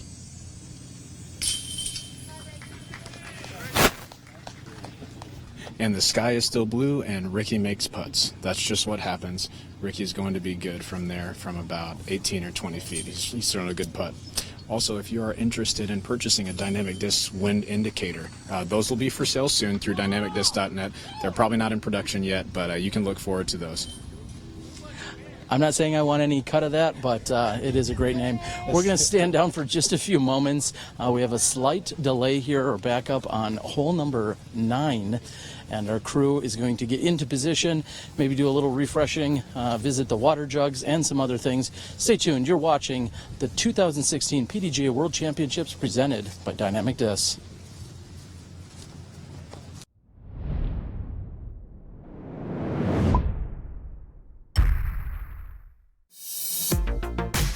Well, tonight we are continuing our welcome wagon for the World Professional Disc Golf Championships in Emporia.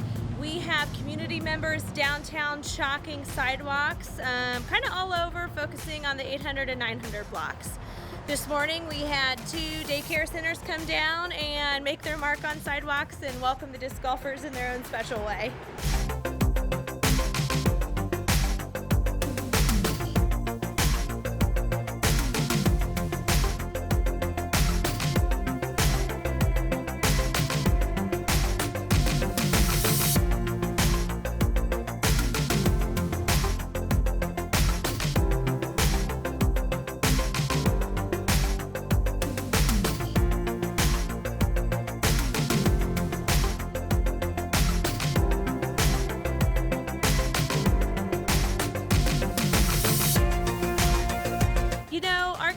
Supports disc golf through and through, and it's one activity that Emporia is known for, and it's kind of that one of those unique activities that we're known for. And our community likes to go out and they like to watch the event. They like to come down for the block party. So this is just another element to get them involved and kind of roll out the red carpet for those visitors that are coming to our community.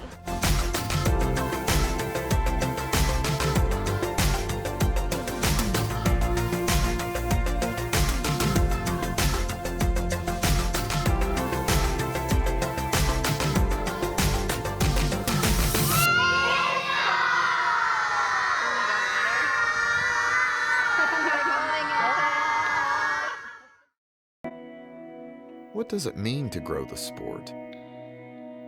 Some of us want to see it on TV. Some want to see big crowds of spectators. Maybe all of that will come true. Right now, I just want to get out and throw. I just want to watch my disc fly. Just me and the course.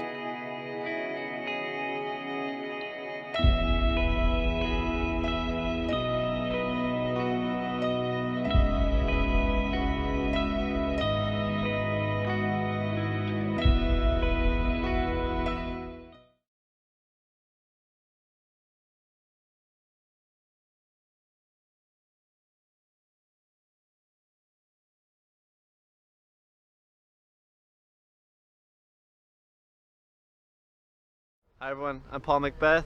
You're watching live disc golf on SmashBoxxTV.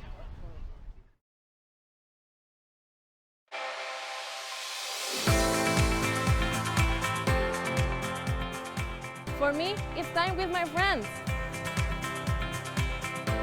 For me, it's a walk in the park. For me, it's my job. Go in. Oh. For me, it's all about the exercise. For me, it fits into my busy lifestyle. For me, it's my passion.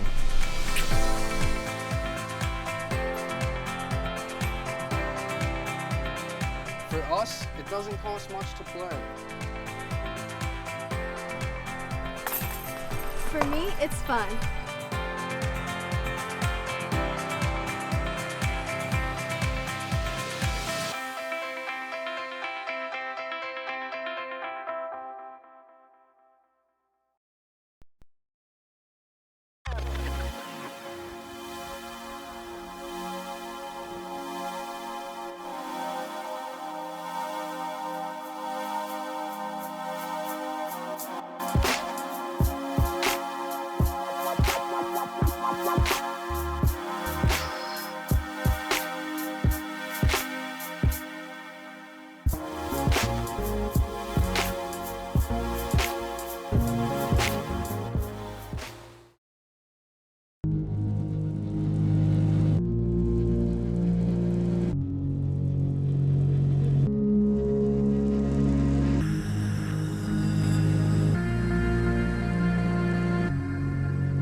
Welcome back to the 2016 PDGA Pro World Championships.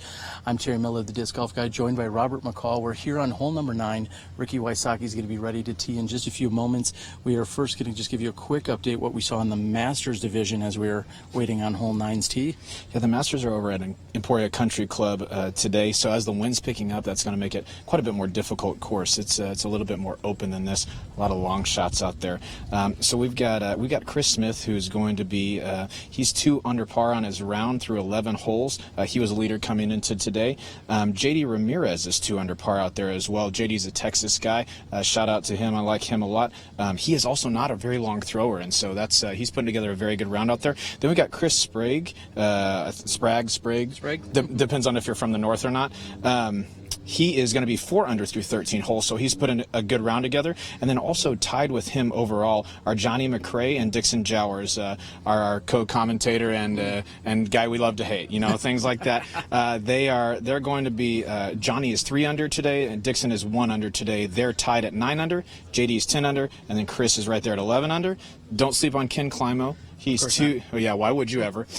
He is 2 under through 11. He's at 8 under, so just 3 strokes back of the leader. But it's a tight group right there. All right, that's exactly what we expected. Ricky Wysocki's ready to go. We're here. We're going to bring you the back half of the course. You're watching live disc golf right here on SmashBoxxTV. Let's get back to it.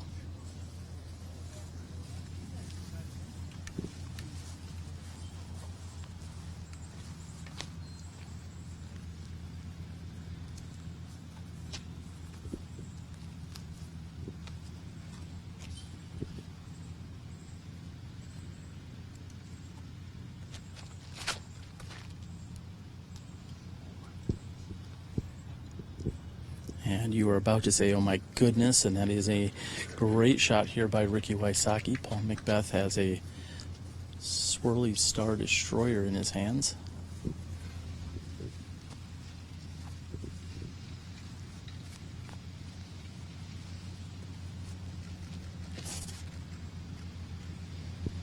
And McBeth opting to go out over the road, which is in fact out of bounds.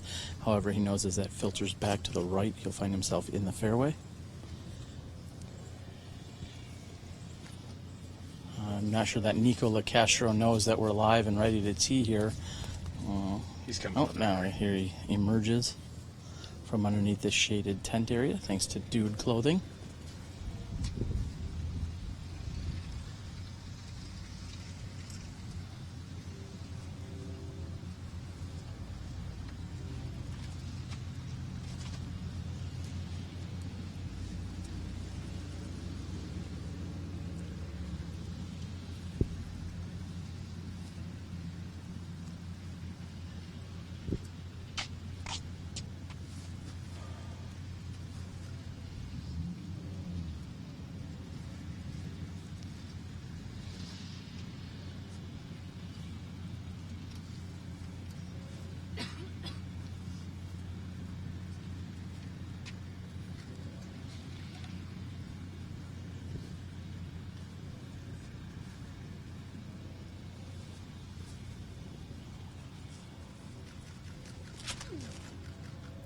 And Nikko with a huge turnover shot off the tee, and that is fighting to get back toward the inbounds, and it does. He gets a green flag.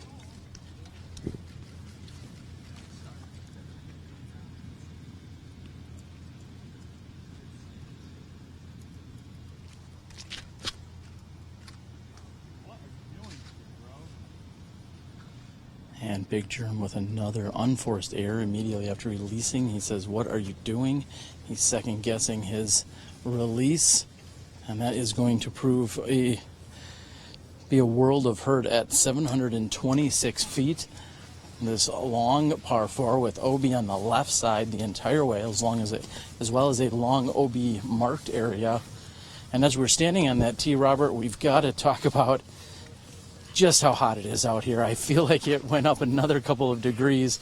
We're out here in the middle of the afternoon at the Jones East Park disc golf course in Emporia, Kansas, and the competitors are challenged this week by not only long, challenging courses, but a little bit of a mind game, as they know they have to beat this heat. They need to stay hydrated first and foremost, but This could be wreaking havoc. I'm going to wonder by the end of the week just how many competitors will withdraw with some kind of sun or heat stroke or dehydration.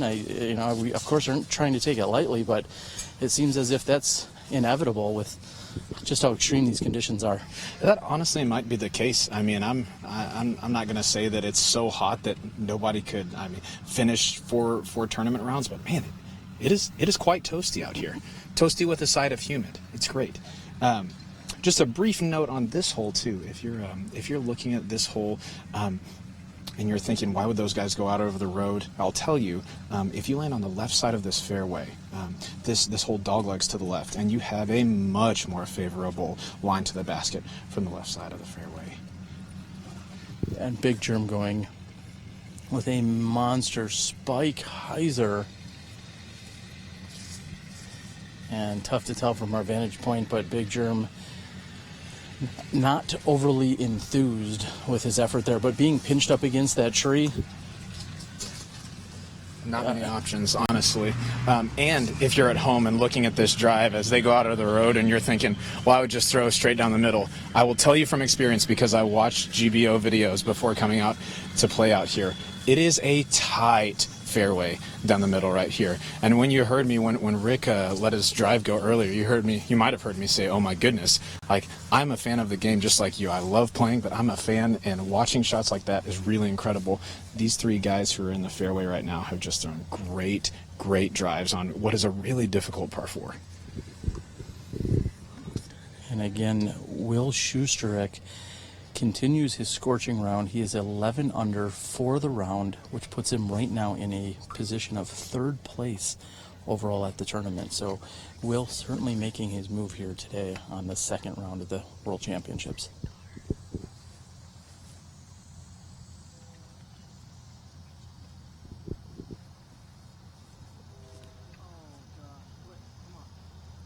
And McBeth gets a 2nd or 3rd wind bounce. He knew when he released that was not what he was hoping for. I'm going to say he got a little smile from the wind gods there for a moment. And as again, we're looking at the scores, pdjlive.com has all the information you need. Will Schusterek started the day in 43rd place. 43rd, that's right. And now he's finding himself in 3rd place. So, little pro tip, go shoot yourself a 11 under par. You may move up 40 spots at the Worlds. You're welcome.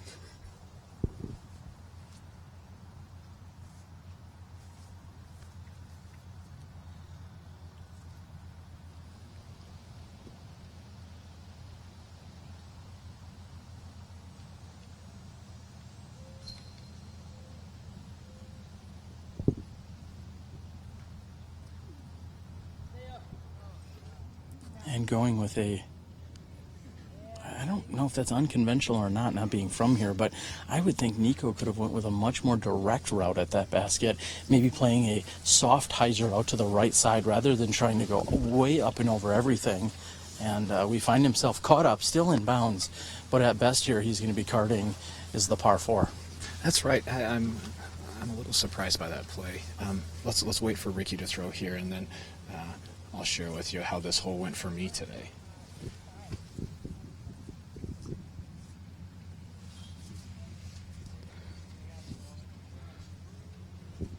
Ricky went just by the basket. Looks like he's going to be pretty close right there. I was in a very similar spot to Nikko. I didn't throw the big anhyzer. I just went down the middle and was fortunate to stay in bounds, and went with the kind of a straighter shot with a mid-range, a little overstable mid-range, just to swing to the left. It was probably the only really highlight of my round. I had a drop-in 3 on this par 4. I'm not going to question Nikko on that shot because he's rated, I don't know, 1,000 points. 1038? Yeah, so just a few points higher than me. But I'm with you. I'm a little surprised to see him not just throw kind of a straight mid-range or even an overstable putter right there. And I may correct myself. I know earlier somebody asked me his rating today, and I don't know if I said 1038 and it was really 1032, or if it was 1032 and I had really said the opposite. But either or, 3rd highest rated player here at the tournament. You can.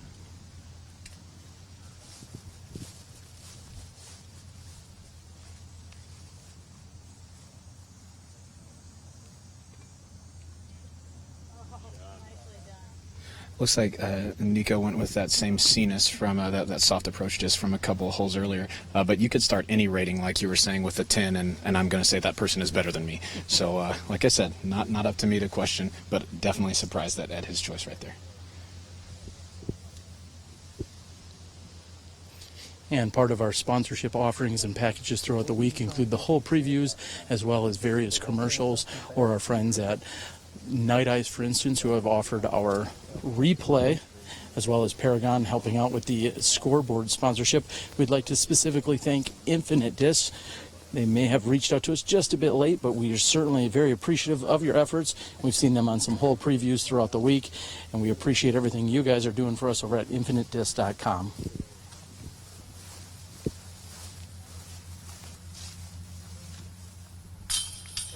Good job, Ricky.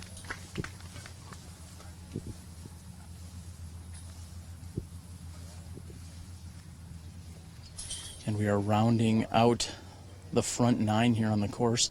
We're going to stand down after this in just a few moments, but when we come back, we'll have to talk about what we're going to see on this back 9, how that varies or differs from what we saw on the front, and also the next 2 holes have both been featured on ESPN SportsCenter's Top 10. Stay tuned. You're watching live disc golf right here on SmashBoxxTV.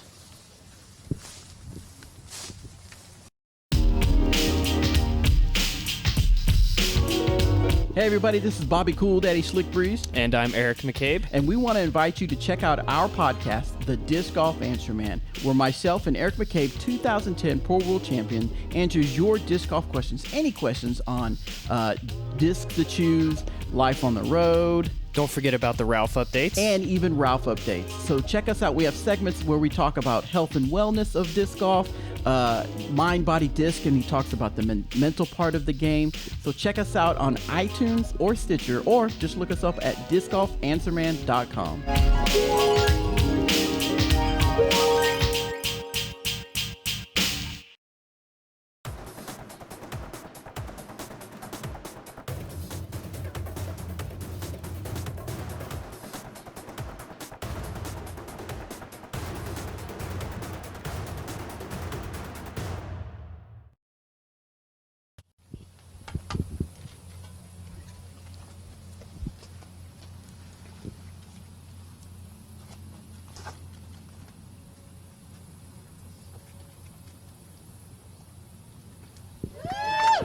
And if you're not going to ace this hole, as we saw Paige Pierce do, you might as well put it 3 feet away from the pin. Yeah, Ricky went with an opto compass right there. Perfect line.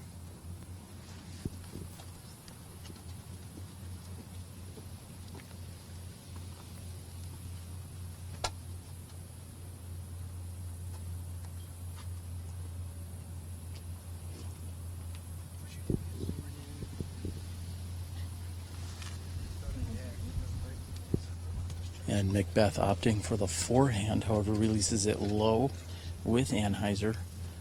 That's going to result in a par at best.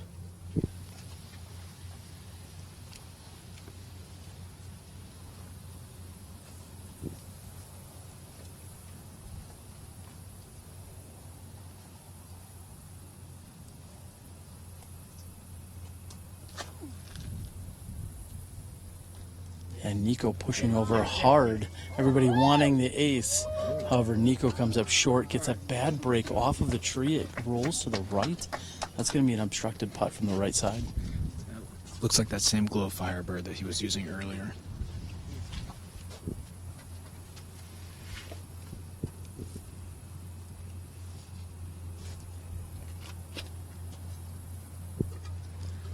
And Big Germ making the correction from what we saw with Paul McBeth. However, he still catches the tree on the left side and is not able to penetrate toward the green. I'd like to make a quick note of Nikko Locastro. Very rarely do we see a PDGA Hall of Famer come back after playing a round of golf earlier this morning, comes out here, grabs the bag for Nikko Locastro, throws it on his back, and is out here caddying. And in fact, like I said, that is Levon Wolf. If my memory serves me correctly, that's PDGA number 580. He's picked up Nikko's bag and he's caddying for him. So goes to show a little bit of the love in the Frisbee family. And out on such a hot, sweltering day, even after he's played a round of golf already, on the bag for the leader card here at the World Championships. Yeah, you got to like that commitment just from your friends out here. That is one thing that I love about being at disc golf tournaments is, you know, like I mentioned earlier, I'm playing pretty poorly out here, but I love getting to see people who I don't get to see all the time, and just get to hang out with them, and having legends of the sport like that is really cool.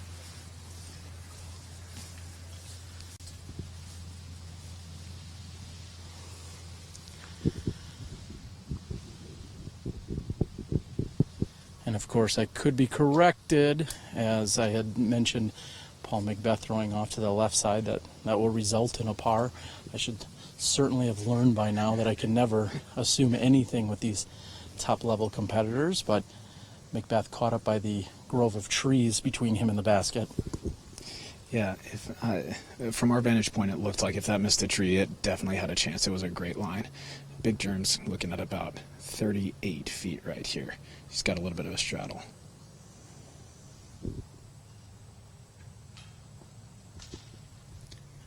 Never mind, that was not a straddle, just a straight-on putt. He just catches the bottom right of the cage. This is kind of a weird green to run at. This downhill putt, it doesn't really run away from you, how it looks, but once you're past it, the putts coming back feel a little bit weird, so there might have been a little trepidation there over that putt.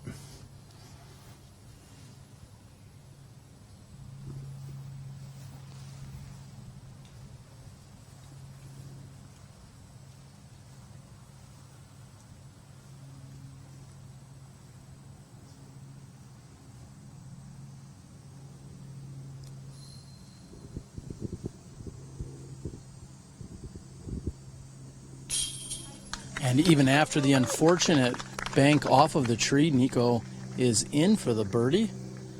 McBeth will be clearing up from 15. And Wysocki will be tapping in last as he is less than 2 feet from the pin. An easy birdie here by Ricky. Of course, many of you know this hole as aced by Paige Pierce just 2 days ago or 3 days ago during the mixed doubles. Ricky taps in, and we're going to move to another famous hole aced just last year at the Glassbone Open. Stay tuned for hole number 11.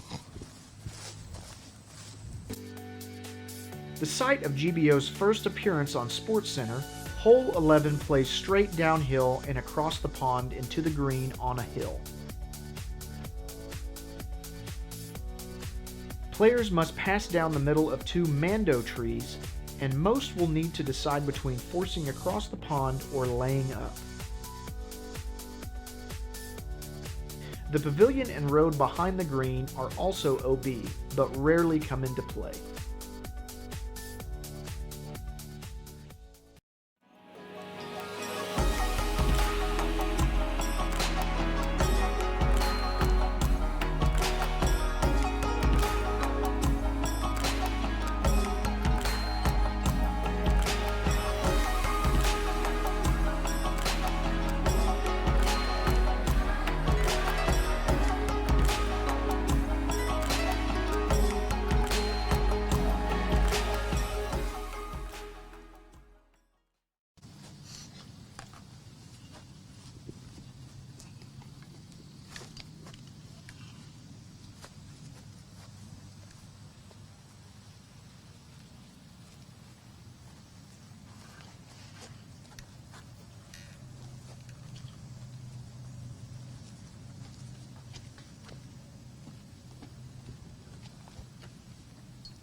And Ricky putting himself within 5 feet. That's a combined 7 feet between the previous 2 drives here by Wysocki.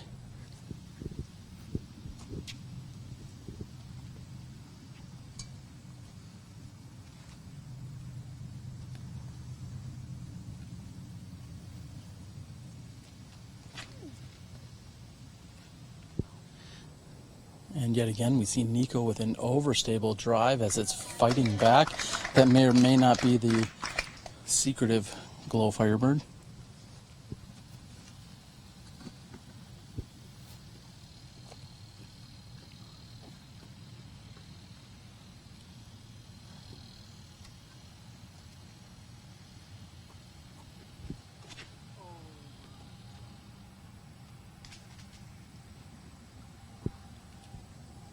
And McBeth with a very errant shot heading toward the right side where there's a mandatory tree.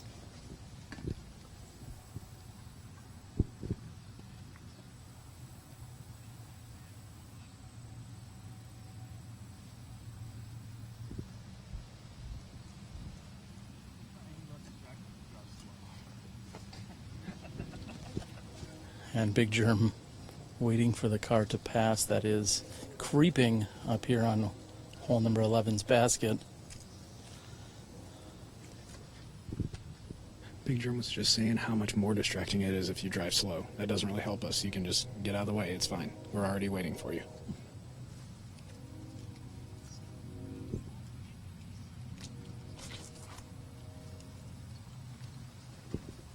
And I'm not sure if that's distraction or otherwise, but Big Germ has no better term than just say he has yanked that. He has completely shanked that shot to the right. Not only has he missed the mandatory, he did end up clearing the OB water, and he is nearly on hole number 12's tee area.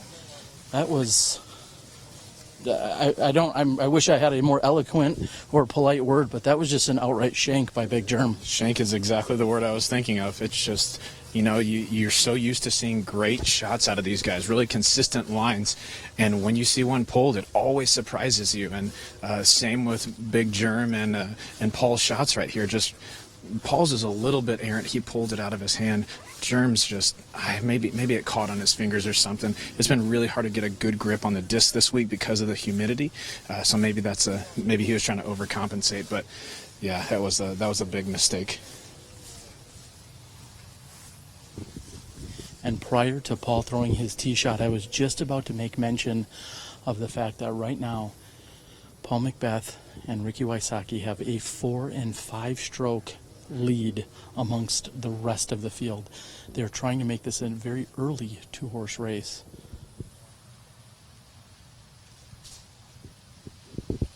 Big Germ's forehand is now within 10 feet.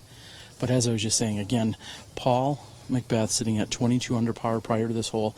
Ricky Wysocki inevitably is going to move to 24 under par as he's parked next to the basket. And they have 4 and 5 strokes against the rest of the field at the moment, even with a charging Will Shoestrick. Now, there are a few players that are still out there that have a little bit of ground to cover. Drew Gibson having a great round at 8 under par this round through 13 holes. So Drew Gibson is on pace for a very solid round as well. But right now, if Paul and Ricky stay on this pace, they're just going to pull themselves away from the rest of the field. Yeah, with this tap-in coming up, Ricky's going to be 10 under through 11 holes, which is just slaying this course. And honestly, there are a lot of scoring holes left on this back 9. The front 9 of this course is about management. You get your 3s on the par 4s.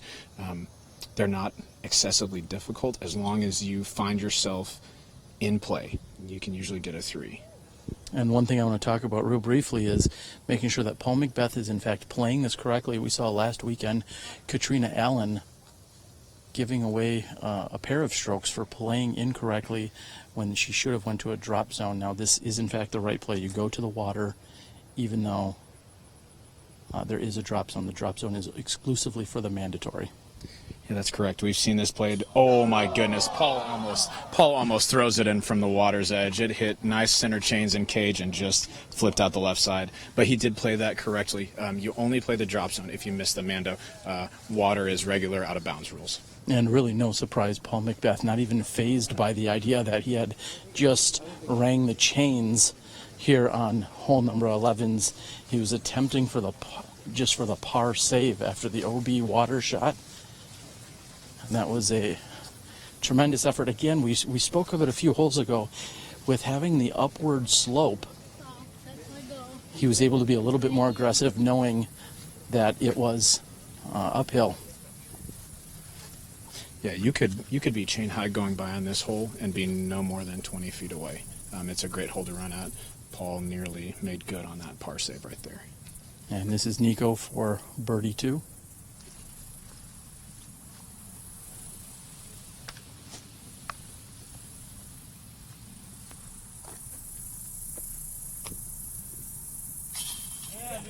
And just a bit high as he catches into the chain entrapment up on the top. I think they call that a basket. And Big Germ is frustrated and going to tap in. And McBeth, even after ringing up most of the chains. How many chains are in one of those baskets? I'm not sure how many there are, but I don't think you get to trademark basket like you did dynamic disc wind indicator earlier. We've actually been using that one for a while. Ah, darn. All right, we're going to get into position here for the beautiful hole number 12 perched on top of this elevated green. We'll be back with you in a few moments after a word from our sponsors and a hole preview.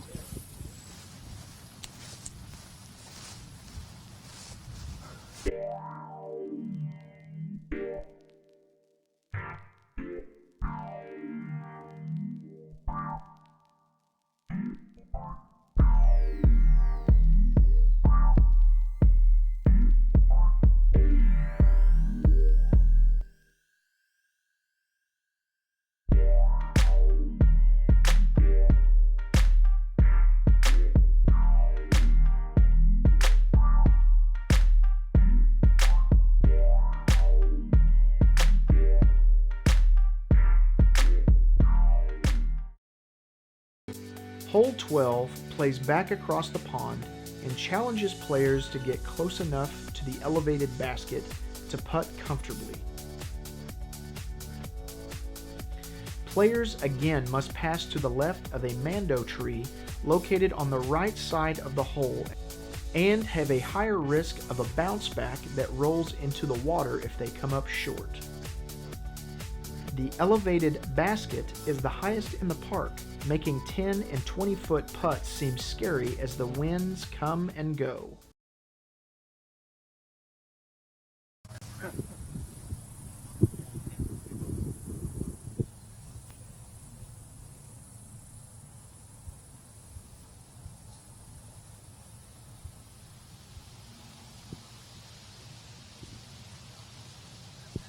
And welcome back as we are here on the green of hole number 12. We've caught up with our second card. What are we seeing here? Man, Logan Bowers is learning of the perils of the elevated basket here. It looks like he had about a 40-footer to start off with. Gave it a really good bid. It looks like, I think he hit, maybe tickled right side chains. Didn't go in the basket. Put him about, put him about maybe 30 feet past it. He ran that putt. That one did tickle right side chains and put him about 32 feet on the other side, now putting into a headwind. So his putt for 4 is the one that we just saw, and he's going to be putting for 5 with a tailwind on an elevated basket from what looks like about circle's edge. It's a really tough spot to be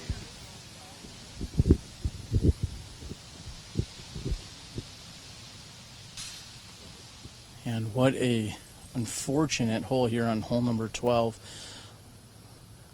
Logan has just essentially dropped himself at least a half dozen, if not more, spots here with his rough going here on hole 12.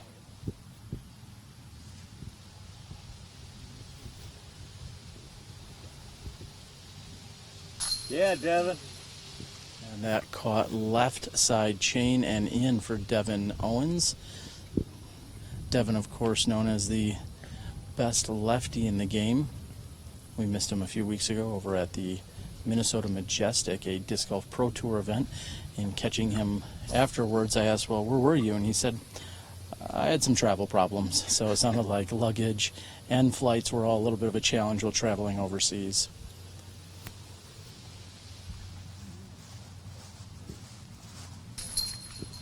And Logan is more than ecstatic, actually, to just move off of hole 12. And hopefully he can pull through strong on the back 1/3 of this course. We'll get into position, and in just a moment we'll be bringing you the tee shots here from our leader card.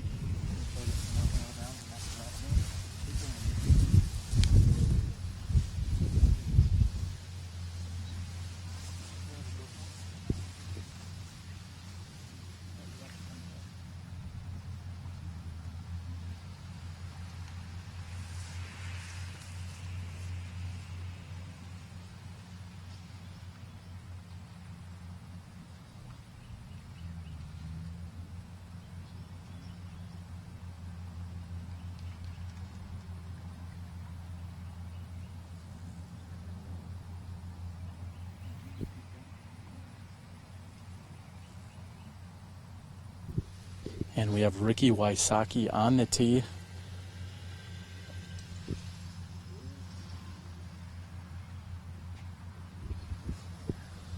And getting a late skip may put him, well, everything's within putting range by Wysocki, but that one's going to put him even closer. Seemed to have caught a little bit of a break there because I think there was either a wind gust or something that pushed that disc down right out of his hand toward the OB water. That's a strange miss from Ricky right there. When it's the same as a harp. When you've got a felon in his hand, he throws good shots, and yeah, I'm surprised that he missed that right there. And we'll see if Nikko continues with his strategy where he's thrown a lot of overstable drivers, turning them over and then letting them hyzer back. He's really been working the S curve, as some may call it. And here he looks like he's going to go wide, possibly around the tree.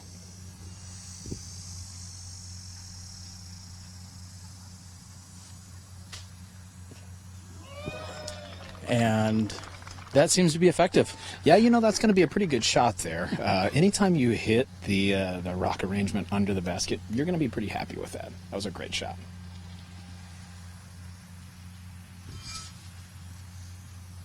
And with McBeth and Koling both taking bogey fours on the previous hole, we're going to see if he can get back on track here. That's coming in nicely.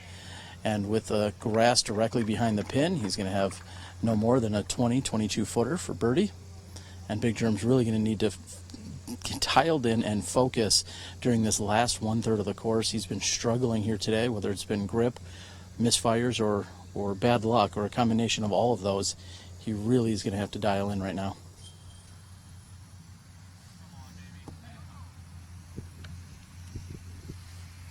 And as these guys move down the fairway, I think I'm going to join along with our president and owner over at Dynamic Disc in just a few moments.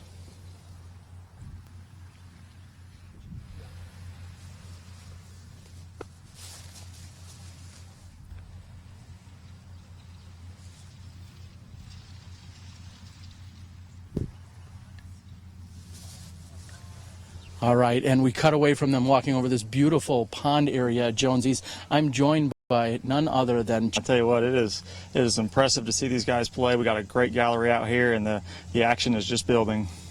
We're seeing right now, before the previous hole, I had said it seems to be a two-horse race. We've got Paul and Ricky both 4 or 5 strokes ahead of the field. Paul dropped one off on the last hole, but these guys are pulling ahead of the rest of the crowd. How is anyone going to keep up with them?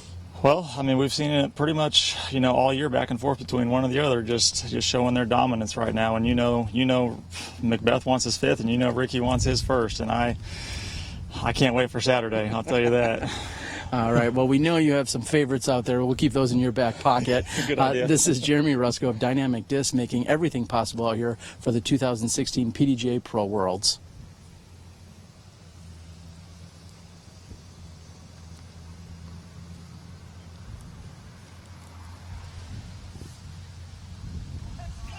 And as we turn and see Ricky Wysocki getting into position, that was an interesting decision. Normally a very aggressive player, especially with a putter in his hands. Ricky Wysocki laid that one up.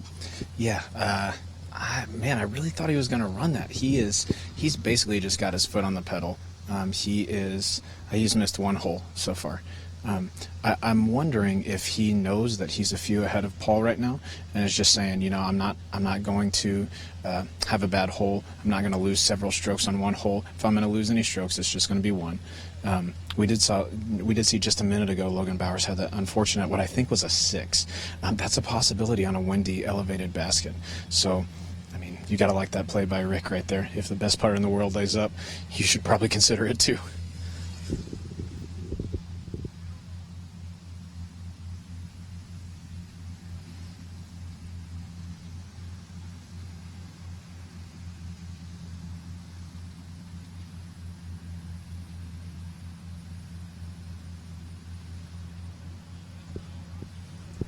And Big Germ, after assessing, comes up short. And on the second card just ahead of us, we hear that Devin Owens has eagled hole number 13. The hole that we will see next by these competitors. Of course, that hole sets up favorably for a lefty, but you still need to execute a huge drive and more than likely have a solid putt. So congratulations to Devin on an eagle on 13.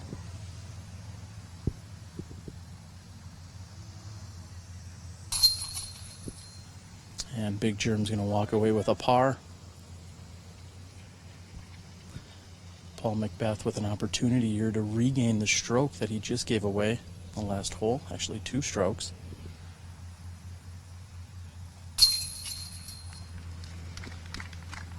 And a few missteps. Now, yesterday, Paul McBeth actually had 3 OB shots. He was able to recover from all 3 of them and walk away with pars.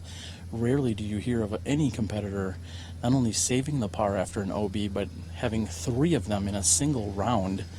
And that's just a testament to how tough Paul was playing out here on this Jones East course. Yeah, there's no doubt about that. There are good and bad places to go out of bounds. I think if you're Paul, it kind of probably doesn't matter where you go out of bounds. You're just good and you make good shots. But yeah, for somebody to recover from 3 and not take any bogeys there, that's pretty good. We're going to move over to hole number 13. We'll be back with you in a few moments after a word from our sponsors and our hole 13 preview. So every month, as you guys know, that we like to recognize an outstanding employee. So for the month of May, Employee of the Month is Dixon Jowers. Good job.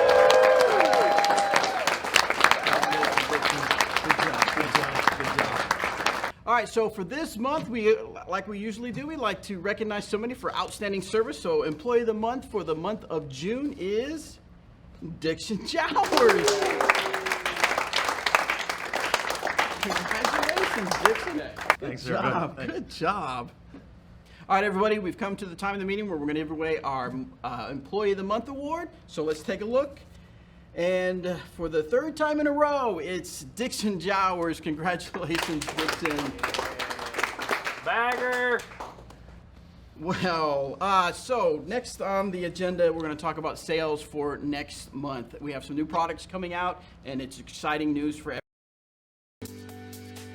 Hole 13 brings a bit of elevation change to challenge a long open drive to the trees at the end of the fairway. More clear than in years past, the wall of trees guards the approach to the basket on the other side. A few feet to the left or right can make a clean shot nearly impossible with the wall. Players must also pay attention to more trees on the other side and a slight elevation rise, as well as an OB road bordering the green. 13. This is in fact a par 4 where we had just caught wind anyway that Devin Owens had eagled it. We're going to wait on confirmation of that. Of course, for all of your live scoring needs, check out pdgalive.com. We have our PDGA intern in Jen Schofer. She's out here running around today. We'd like to wish Marty Gregoire, Media Marty, a happy birthday. He is may have been bitten by a little bit of a bug here this morning. Both him and another PDGA representative in Michael Downs. So if that is in fact the case, we wish them a quick and speedy recovery. We need you guys out here in the heat, enjoying all of this fantastic heat and humidity.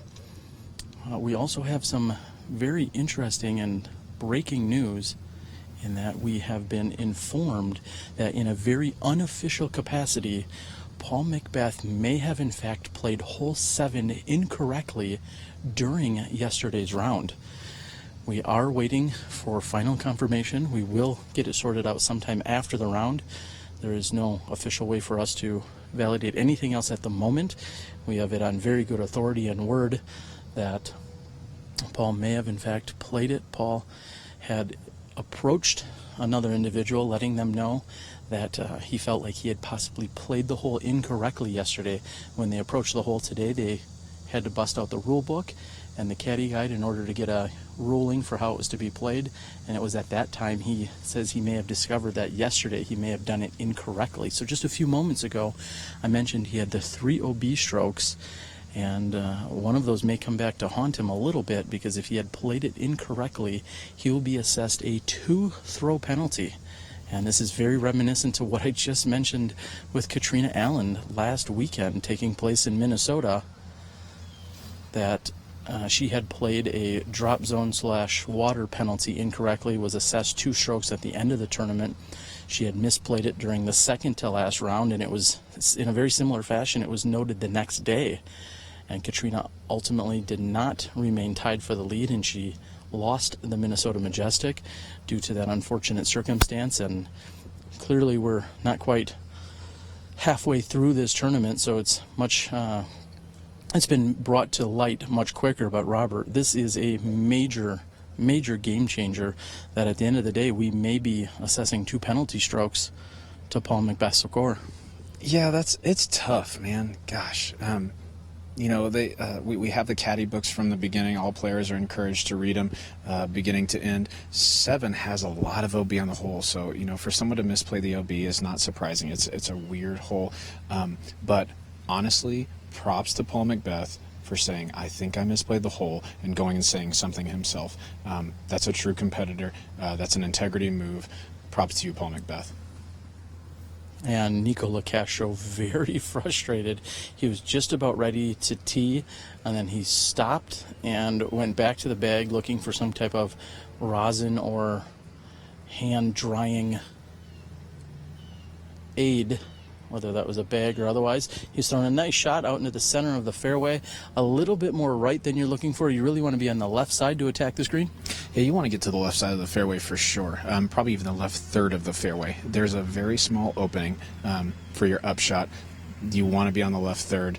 Nikko can probably scramble and make something happen, but that's farther right than he wants to be. It looks like Paul's headed for the same area, but in years past we've seen Paul land in a spot kind of like that and just disregard the gap and just throw a huge hyzer over the trees. So I kind of wouldn't be surprised if he does that from the spot he just landed. And Ricky Wysocki, who is the outright leader here at the World Championships, he's heading hard left after we saw him lay up on the previous hole, and here he has made his first major mistake, possibly his only mistake of any kind here today, in going left and OB on the tee of 13. And last to tee is in fact Big Germ, and he may have dialed it in after seeing his competitors on the left and right sides. Looks like a great shot by Big Germ.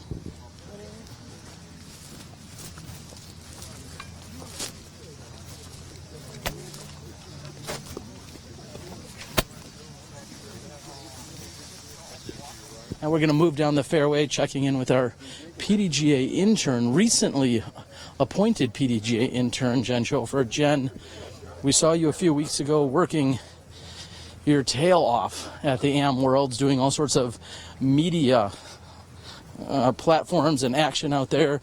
Instagram, Twitter, the Facebooks, maybe no Tinders. What are you doing out here this week with the PDGA? Pretty much doing the same thing. Not tendering, sorry guys. But pretty much just helping out Marty and trying to keep on track with getting as much media out to you guys as possible. It's important that all of you guys stay tuned and we keep our viewers high and keep all you guys entertained with this awesome golf that we're having out here. And yeah, that's about it. And did I see, in fact, you were recently published on the PDGA.com website last night? I was published for my first article. I had a hand in writing the sections about McBeth and Wysocki and a few other things, and just, again, helping out as much as possible because it's all about growing the sport and helping out and volunteering. And plus, it's every disc golfer's dream to work in disc golf, so... Well, you're doing it quite well. We appreciate and applaud all of your efforts. Welcome to the team. Welcome to the PDGA. Of course, you've been a long-standing ambassador out in California, but now to bring you within the wings of the PDGA in an official capacity, we're glad to have you, and thank you for everything you're doing. I'm glad to be here. Thanks, Terry. I got to speak with Ricky earlier in the round, and the shot that he just threw OB, that's his first OB shot of the last 2 rounds, which is pretty impressive out here at Jones East. There is a lot of OB out here. He was left with a really difficult upshot. He threw a forehand felon from a knee. We can't see the basket, but it looks like it ended up pretty well. And just as I had assumed, Paul's going to take the big spike hyzer over the trees with his champion monster.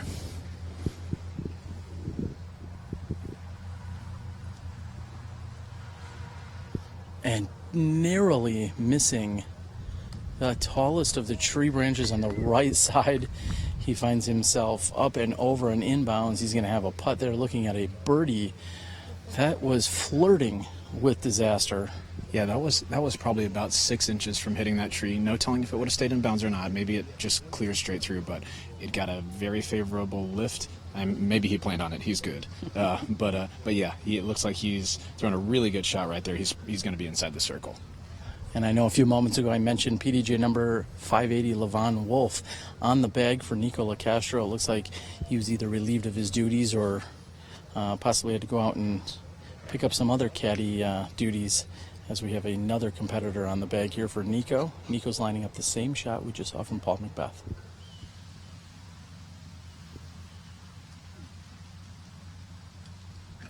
And unlike McBeth, Nikko made sure to get higher and over. There was really no flirting with those tree leaves, so to speak. Finds himself within 10 feet of the pin.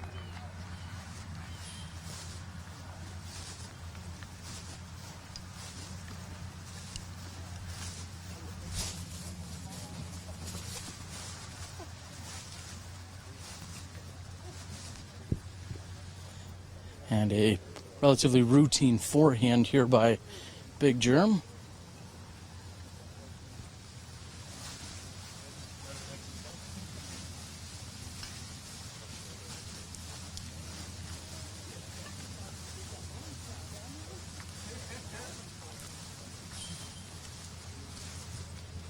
A sizable gallery heading across the bridge here.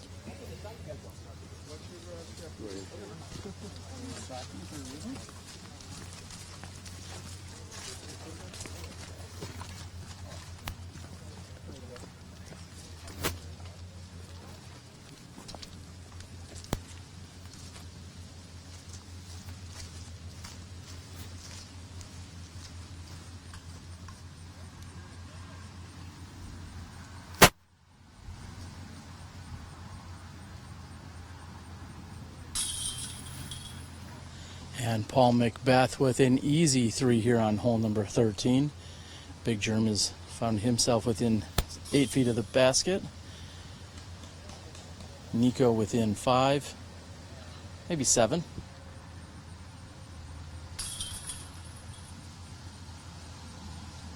And Ricky's going to get up and down and ultimately walk off with a par save after his OB stroke off the tee. We're through 13. We'll be back with you in a few moments after a word from our sponsors and hole 14's preview.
Hole 14 appears relatively simple off the tee, but looks can be deceiving.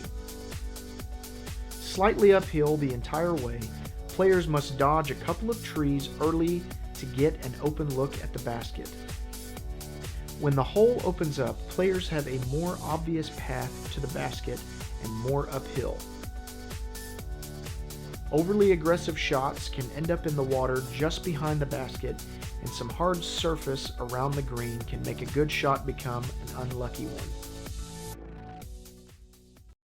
Welcome back here to hole number 14, where Nikko Locastro is on the tee. In a few moments, we'll also give you an update in the Masters division.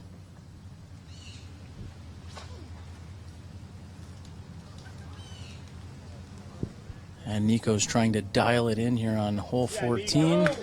He's placed himself within 25 feet of the pin. Paul McBeth will be next to throw.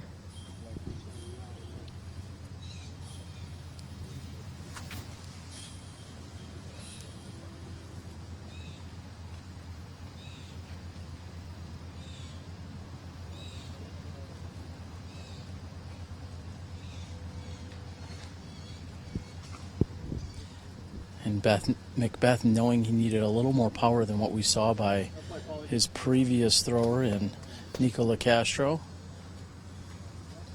There is, in fact, OB water directly behind the pin from where the players are standing at the 12 o'clock position behind the pin. There's the pond we saw Big Germ throw over back on his hole 11 tee shot.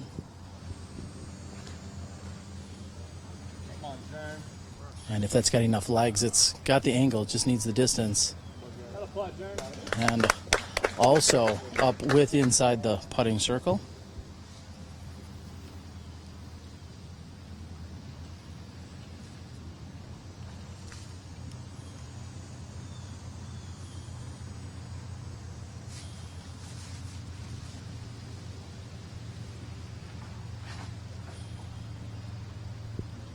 And Wysocki with what looks to be the best drive of the group. Is it going to move over? And it does. It shifts slightly from right to left. And Robert, what are we seeing in the Masters division thanks to PDGAlive.com? Yeah, well, I just got an snap reload your browser, so here it is now reloaded from PDGA Live. We've got Chris Smith. He's in first place. He's 13 under par right now. 2 shots back of him is Johnny McRae and JD Ramirez. Johnny is 5 under and JD is 3 under on the day. Chris is 4 under on the day. Sitting in fourth place, we got Chris Sprague. He is 5 under. And then a couple guys tied at 9 under here. Dixon has he slipped a bit. He's 1 over par, so he's at 7 under. He's 6 shots back of the leader. But at the country club, there are lots of good scores to be had and lots of mistakes to be made. So I expect to see some shuffling before the round is over. And speaking of shuffling, tomorrow we're going to shuffle our feet. Looks like we're going to try and catch up with the women's leader card. That is unofficial as of right now, but we're going to talk it over with our friends at the PDGA as well as the tournament staff to find where coverage will best be suited. I believe that is going to be covering the women tomorrow. They'll likely have somewhere between a 12:30 and a 1 p.m. tee time. If you're sitting at home and watching this shot, you may be thinking that's just a garden variety hyzer. It is not. This is an uphill, over a 400-foot shot, and there's water about 15 feet deep of the basket, maybe 20. And so these guys with a lot of power have to be conscious of that. Paul's lining up a putt from what looks like about 45 or 50 feet. He's just off the top, and he's taken an unfortunate skip off the top of the basket. He's going to be down left to the basket, putting back up at it. Looks like from about 22 feet or so. He's going to have a little bit of a tail and a left to right wind.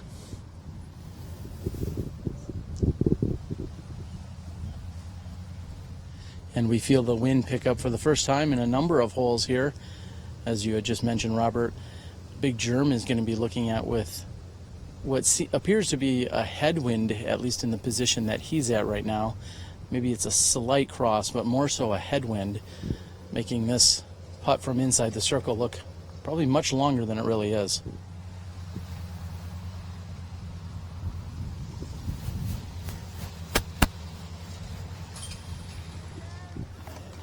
And a little body English gets it up and over the edge.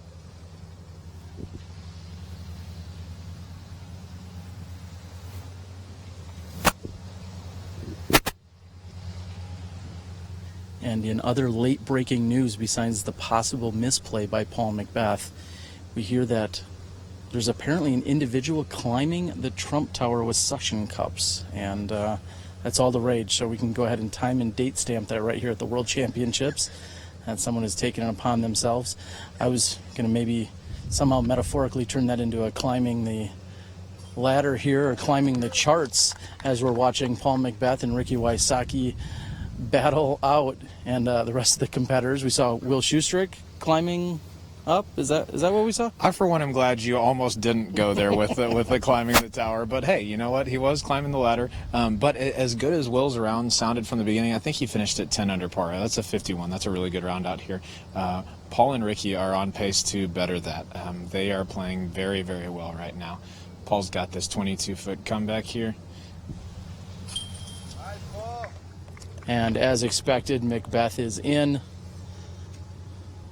One of the most consistent putters we found throughout the year. However, we continue to see Ricky Wysocki get the better of him at more events than not throughout the year. Wysocki's got the easy tap in. He's going to take another stroke back from McBeth here. So they're exchanging shots and birdies back and forth, stroke for stroke. We're through 14 holes. We'll be in position in just a few moments. We'll be back. You're watching the 2016 PDGA Professional Disc Golf World Championships presented by Dynamic Disc.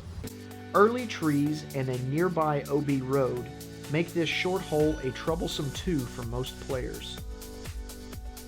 Hole 15 plays downhill and requires players to nail a somewhat difficult line to get a disc into the circle. A large tree guards the basket and can prevent nearby players from having a solid putt.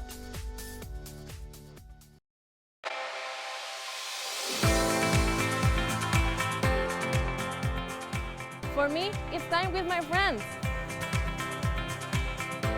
For me, it's a walk in the park. For me, it's my job. Go in. Oh. For me, it's all about the exercise. For me, it fits into my busy lifestyle. For me, it's my passion.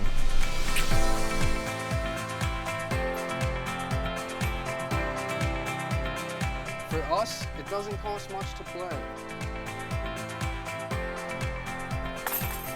For me, it's fun.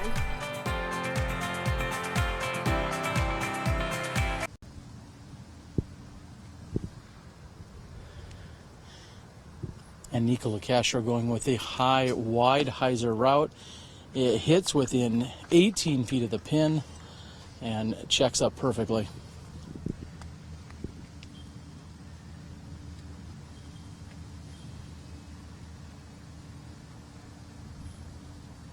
And Big Germ goes with a forehand out and over. Doesn't quite cross the road. However, as we were standing right next to the pin, we saw that was no more than 3 feet from going in. He's hit and skipped to approximately 12 feet. One of the reasons I love this hole is we see such a variety of shots out here. There's the straight up the middle approach. There's the wide right hyzer approach. There's the forehand to the left, as we saw from Big Germ. There's just so many options. What did you throw here today? And how close was your birdie? Yeah, thanks for bringing that up.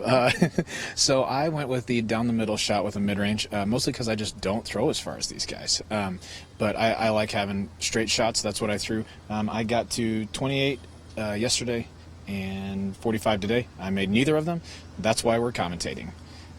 And Ricky Wysocki with a light or soft effort. Soft, I think, being one of the popular terms being thrown around these days. Thanks to our friend Nate Sexton and Nate Sexton's travel mate and good friend Paul McBeth here on the tee. If Paul wants to keep charging here, he's going to need to pick it up in the final few holes.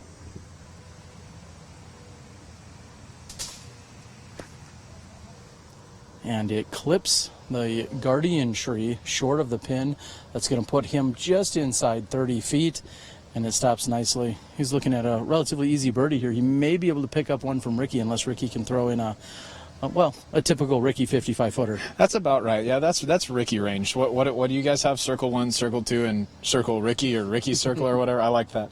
I'm honestly really surprised to see Ricky go with a straight shot on this. This green is guarded by just one huge tree right in the middle. It has several trees, but the main guardian tree is directly in line with the basket from the tee box. Big Germ goes with the big forehand. There's a great wind for that that's going to help it from shoving all the way across. His just fell right on the basket. It was a great shot. And both of the other hyzers ended up pretty well. Hyzer is a pretty open side of this green, but that's the one that requires the most power. Both of those shots are shots that Ricky is very proficient in. So I'm really surprised to see him go down the middle. I think with a harp is what he went with right there. Yeah, he went with a BT hard harp. Looks like he's got about 42 feet or so to the basket.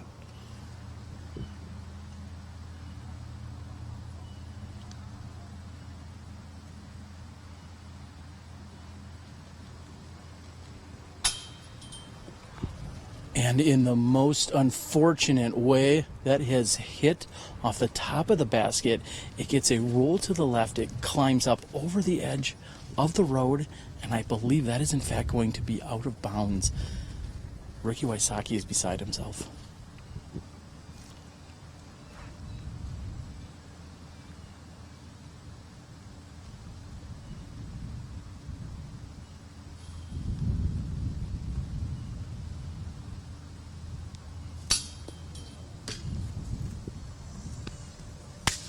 And McBeth saying that should have dropped. He was frustrated and gave himself a knee slap and says that should have dropped. He did have a wind at his back. Koling, the only competitor with a birdie opportunity remaining here on hole number 15.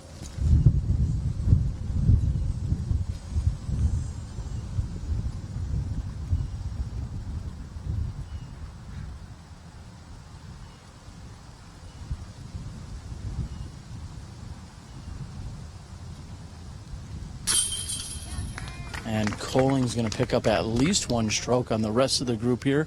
Oh, I'm sorry, correction. Nikko Locastro still has a birdie here. He'll have a birdie attempt from inside 22 feet, maybe 18 feet.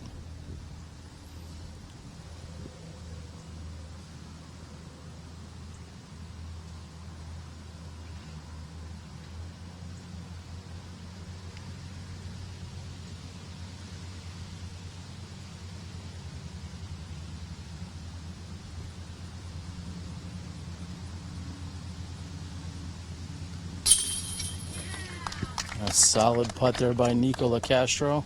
We'll have to determine if this is in fact OB.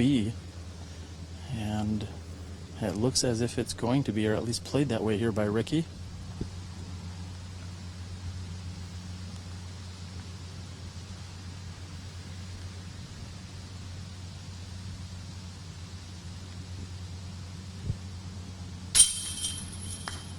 And Ricky will clean up with a bogey 4 here on hole number 15. He's going to relinquish a single stroke to McBeth. And with that, we're going to move on to the final few holes. You're watching the 2016 PDGA Professional Disc Golf World Championships presented by Dynamic Discs.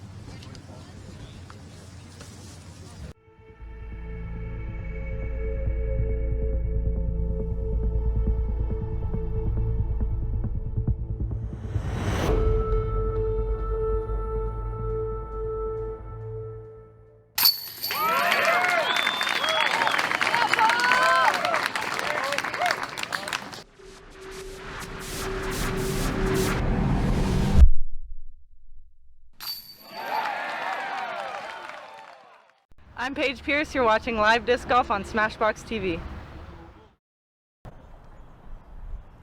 Hello, I'm Drew Gibson. We're here at the 2016 Memorial Championship. I forgot what I was going to talk about. You pretty much nailed that. Yeah. No. Okay. No, don't. Why? Go. I'm Drew Gibson. I'm excited for the 2016 season. We're at the first stop of the national tour, and I'm trying to read it, but because I have my glasses on, so you can't see I'm reading.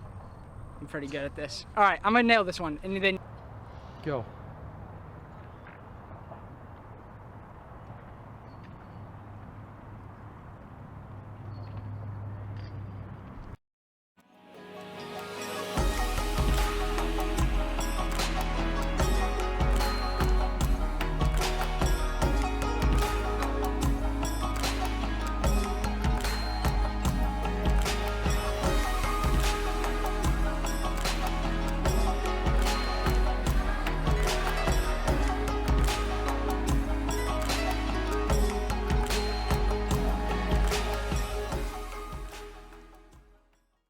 Hole 16 continues the tradition of nailing a straight shot off the tee.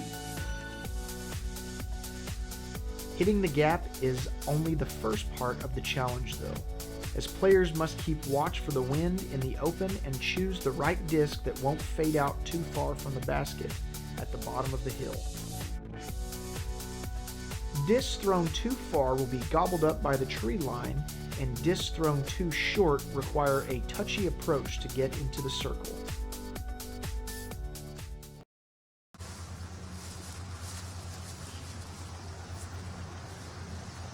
And welcome back. We are here on hole number 16. We have just 16, 17, and 18 to play on the Jones East course. All very scoreable holes. This happens to be one of my personal favorites here on the course. Very picturesque, framed tee shot off the tee to a downward basket. And I think most importantly, it's one I can reach. So one of my favorites. Let's see what Nikko Locastro is going to do here on hole 16.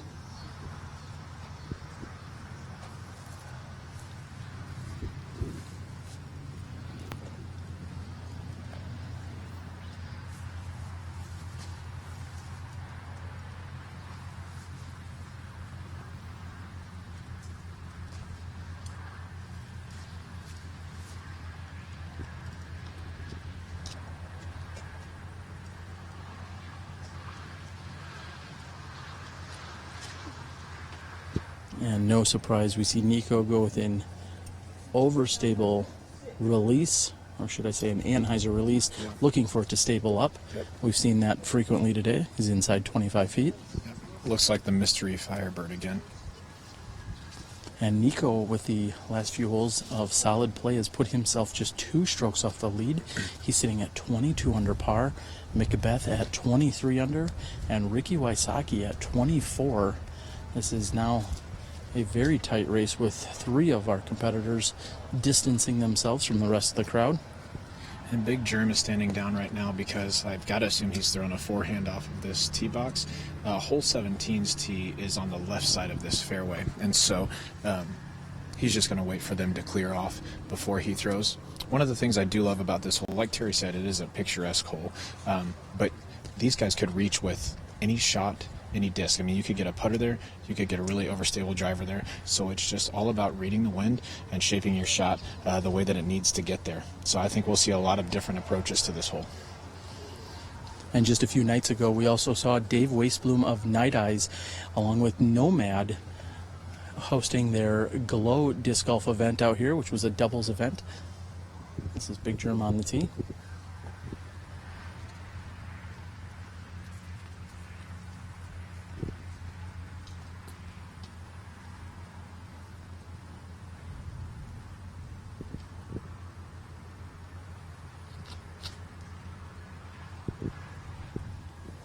And the wind continues to push that. And it looked to be a great shot there by Big Germ. He's going to be just a bit short, maybe 20 feet or so from the pin.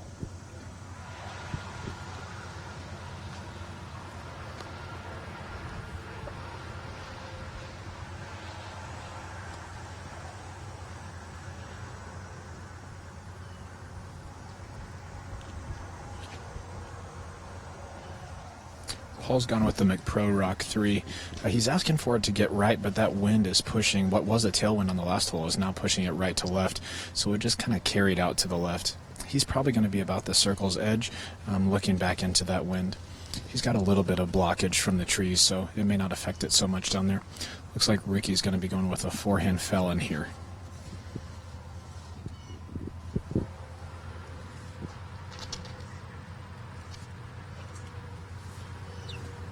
And Ricky initially not pleased with his shot, and there was a little bit of a wind bounce that may have kept him closer to the pin than he thought it would be. However, not exactly dialed in. And Ricky suffering from that unfortunate bogey on the previous hole. I'm still uncertain as to how that disc not only hit off the top, then rolled upwards and to the left in order to find himself on the OB road. And that's going to be a little bit of a, again, a momentum changer. McBeth didn't take full advantage of it. McBeth could have easily picked up 2 strokes on Wysocki, and he wasn't able to capitalize on his short birdie putt. So we've seen a number of mistakes. They're still playing very good golf by pretty much anyone's standards, but certainly not the precision and accuracy and the perfection that we saw from them yesterday. Yeah, you can probably hear it in the microphone right now. The wind is definitely picking up out here. I think that's probably some of the reason for a couple of the mistakes that we've had. You saw Paul slap his leg on that putt earlier. He tossed some grass and it looked like tailwind whenever he picked it up. It seems to have switched to right to left while he was putting. So instead of dropping it, it kind of just held it up in the air. That's that same wind that was coming across on this hole. And so, yeah, this is a little bit more stereotypical Emporia weather right now. And what has been far from typical has been our internet provider in fiber and Value One cable and ValueNet cable. I have to spit that out. ValueNet fiber. That's where I have to get it all spit out. There's too many words there. ValueNet fiber has been so helpful. They're also playing live disc golf, our broadcast on Channel 3 at many of the businesses here at Emporia. So we'd like to thank you guys very much for your support. We'll look forward to seeing you guys helping us with the podcast later on this evening. Here's Paul McBeth.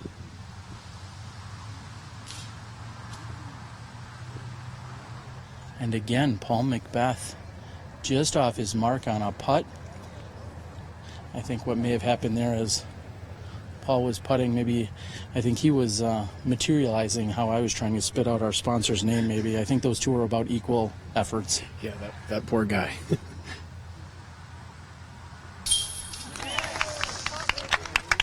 And throwing daggers, here is Ricky Wysocki. He's going to capitalize. That's going to pull him another stroke away from Paul McBeth. That's going to put him up 2 with 2 to play here in this final 2 holes here of this second round.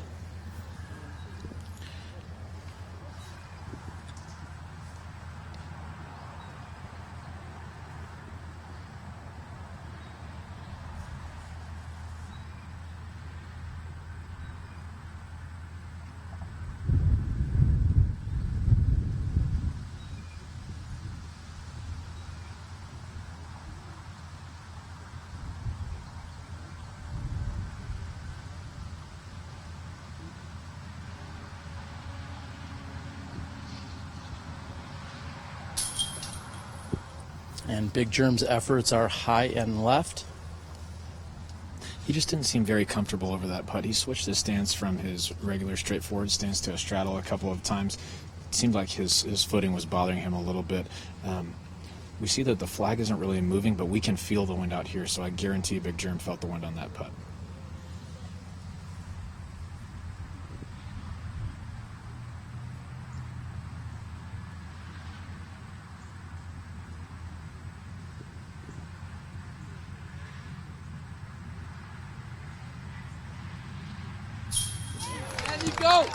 And with that, Nikko Locastro is going to put him in a tie for second place right here with Paul McBeth, assuming McBeth will convert on his remaining par putt here.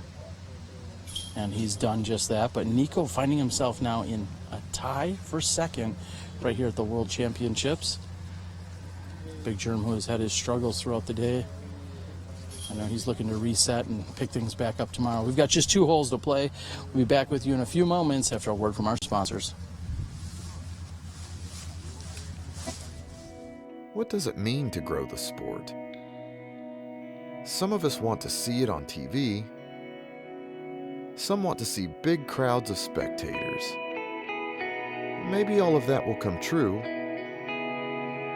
Right now, I just want to get out and throw. I just want to watch my disc fly. Just me and the course.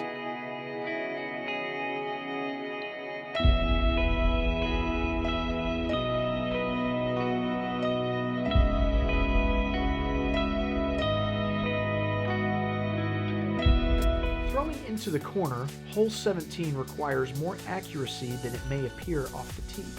The line of trees down the right-hand side blocks sweeping throws to the right, while trees dotting the middle and left side of the fairway punish shots that fall out too early.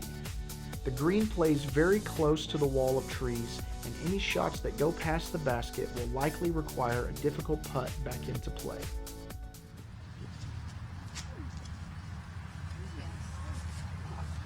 Just one time. In the basket. In the ball. And Nikko's trying to ring up hole 17 in a single throw with his turnover driver. Firebird. You'd hardly call it a turnover driver. That's the mystery Firebird, I think, what we went with there.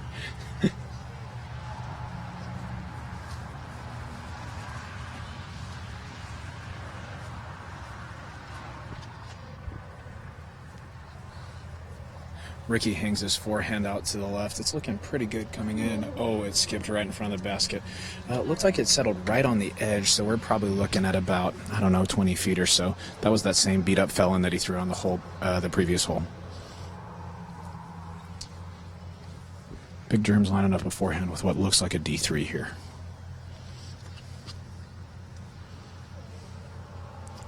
With the way it stood up, I'm going to assume that was a D3. He came up just short. Looked like he didn't get a lot of ground action right there, so I would assume he's going to be inside the circle, maybe circle's edge. And Paul McBeth's got his McPro AVR Destroyer in his hand, the one he likes for forehands. We'll see what he has to say about hanging it out to the left here.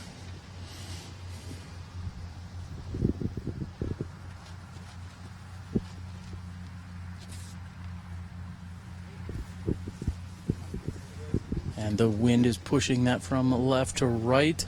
He's going to be short. How short is that? Not very short, 12 feet maybe. That looks like a really good shot.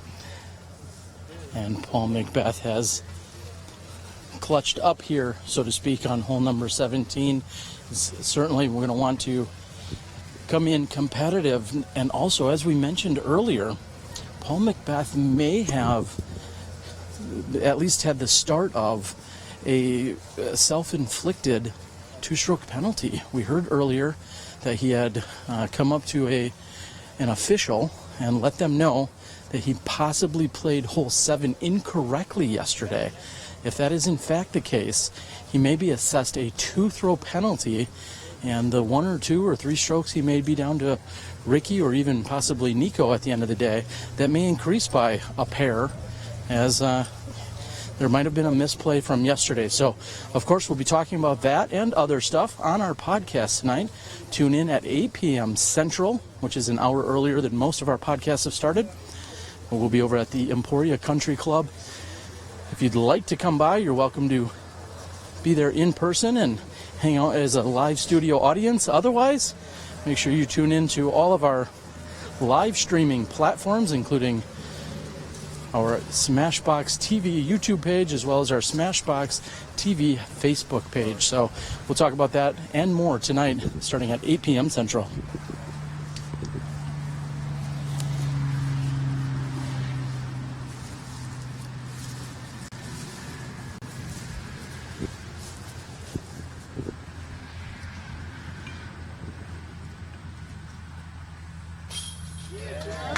And that was a little preemptive. Big Germ just skips it off the front of the basket and into the chains. I think he may have willed that in or forced that in with his mind. That's right. That's his, not his second straight, but the second kind of mountain climber that he's had. And you can tell when a player really wants one. They're not watching the disc. They're watching the basket. They're like, this better go in. Big Germ, yeah, you might as well say he forced that in there. It was a very good putt. It's like kind of a daunting wind and not great lies behind there if you blow by. We'd also like to thank all of our other media broadcast partners, whether live or recorded. Of course, you can check out tons of video footage that's taking place by our friends over at Jomez Productions, as well as Marty McFly with Prodigy and Central Coast, who are covering multiple cards here at the World Championships. Look for all those next day rounds to be posted. We hope you're enjoying all of the coverage and action right here at the PDGA Worlds.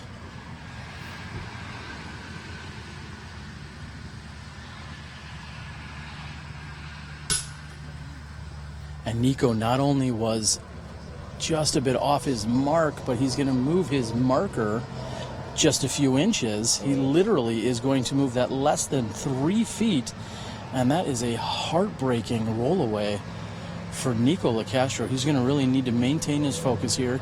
He's currently tied for second place, but he's going to need to make sure he makes this if he wants to stay just 1 or 2 strokes off of the lead.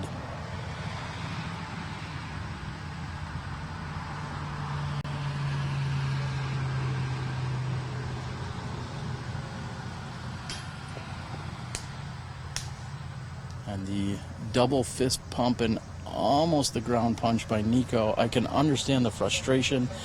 That was a birdie putt that was just a mere 6 inches from being in, and ultimately he's going to walk away with a very unfortunate bogey here on 17. Ricky Wysocki has less than 25 feet straddle.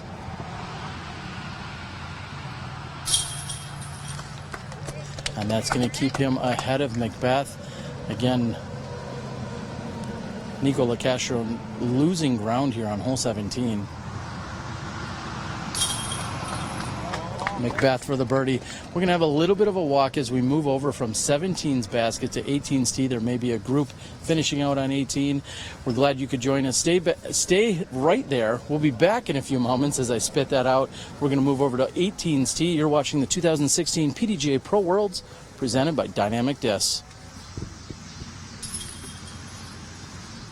Smashbox would like to thank the following sponsors: Shop Tom, Sally West, Synergy Disc Golf, Chris Cobb, Paragon Disc Golf, Night Eyes, the Disc Golf Pro Tour, Discraft Discs, Dynamic Discs, and the PDGA.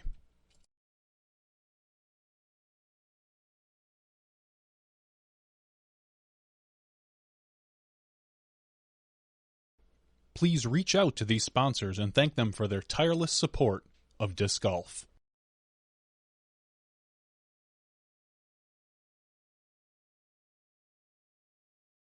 Hey, I'm Batman and you're watching Live Disc Golf, SmashBoxxTV.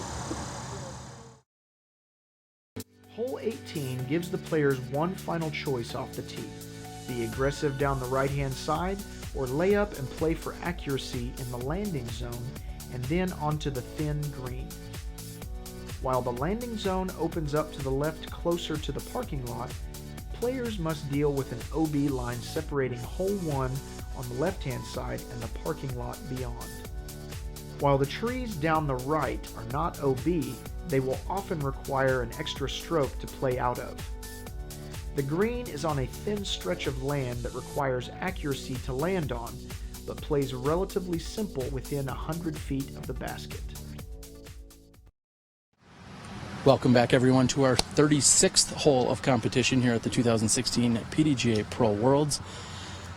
And it's been a very exciting day as we're watching birdies exchange back and forth, the occasional OB stroke or bogey thrown in there. We've got Ricky Wysocki first on the tee.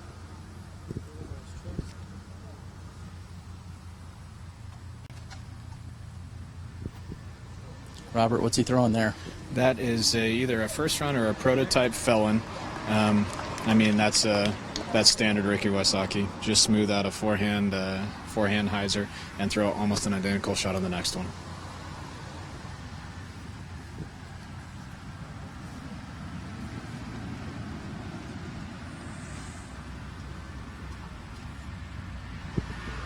And Big Germ's hoping for that to sit down. He needs it as it's pushing toward the edge, and it checks up nicely.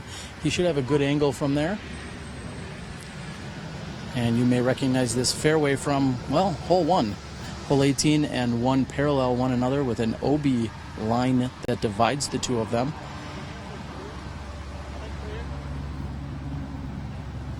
McBeth is looking for a confirmation on something. And McBeth wanted to know, in fact, if they were clear. I think we saw him do this yesterday. He went for the green. He's looking to do the same today.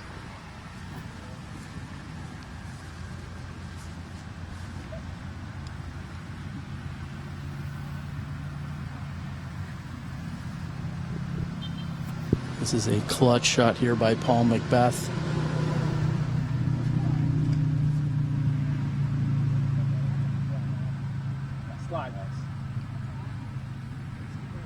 and I believe it hit off an OB flag, was carrying towards the inbound area.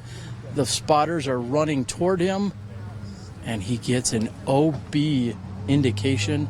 Paul McBeth, I'm sure he'll take a closer look as he gets up there, but the spotters have indicated he is OB here on the tee of 18.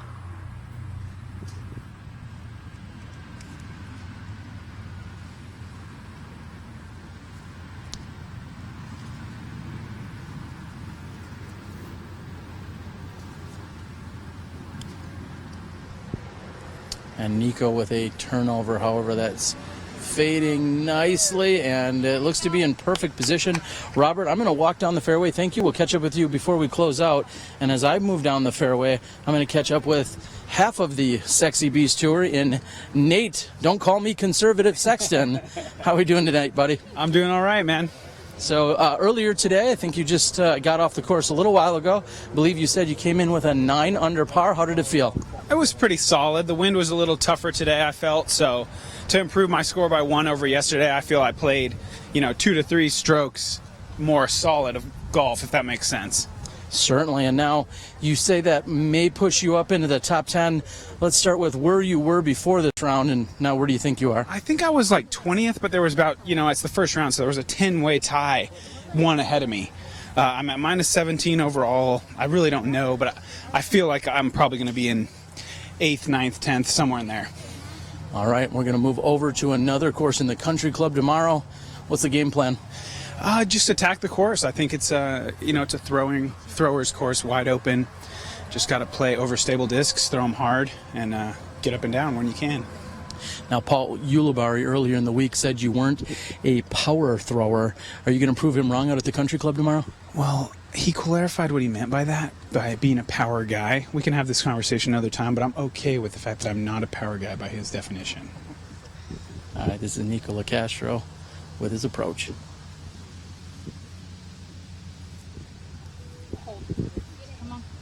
Get in the hole. And Nico's girlfriend, Jessica Weiss, is hollering for the eagle here. And Nate, we saw Paul McBeth go for the green here, and it looked as if it had maybe even kicked off of an OB flag. We'll verify that he is in fact out of bounds, but that's a pretty aggressive play on the final hole. Absolutely. I mean, that's McBeast's golf right there. He loves eagles, going for eagles. That's how he plays. So it may work, it may not, but eventually it will. So I think he may come out ahead on that play as good as he is.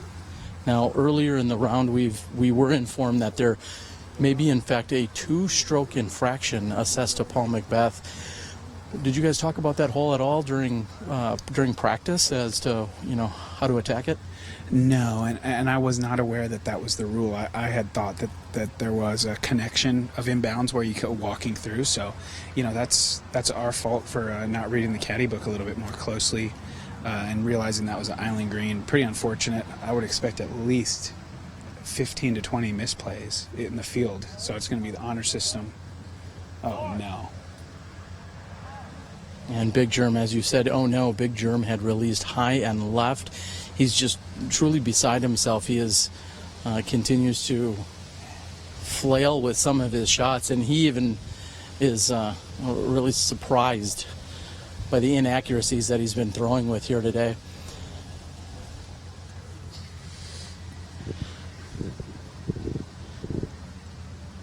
And Big Germ with just 1 or 2 throws to go, looking for a clarification as to where he was last inbounds.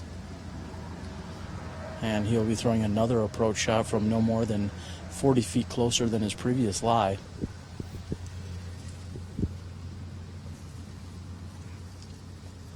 And also, even that one was, I believe, a little wider than he was looking for. I don't know if Big Germ is just feeling out of sorts here today, or the frustration's just gotten the best of him, but this has been a very uncharacteristic day for him. I've been finding there's a condition I've called Kansas sticky hand, and it has to do with the humidity, and I think that may have played a factor in a few of these misreleases by these players, because the humidity just makes your hand so tacky, it's sometimes tough to get a clean release on the disc. We're going to dial in here on McBeth as to exactly where And it looks like no more than a few inches. We found him OB. Literally less than 3 inches here, Robert.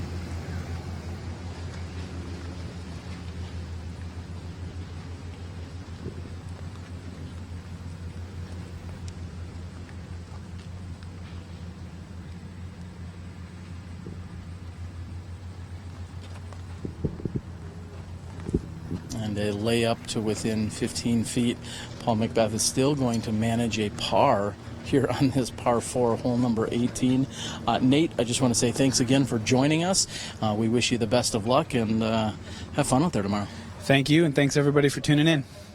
All right, that was Nate Sexton stepping in, giving us a little bit of update from on a card back a little bit further than he's seen on this leader card. And of course, shortly after the round is complete, we're going to catch up with at least one, if not more, of the competitors we found here on the leader card. I'd like to talk briefly with Ricky Wysocki, if possible.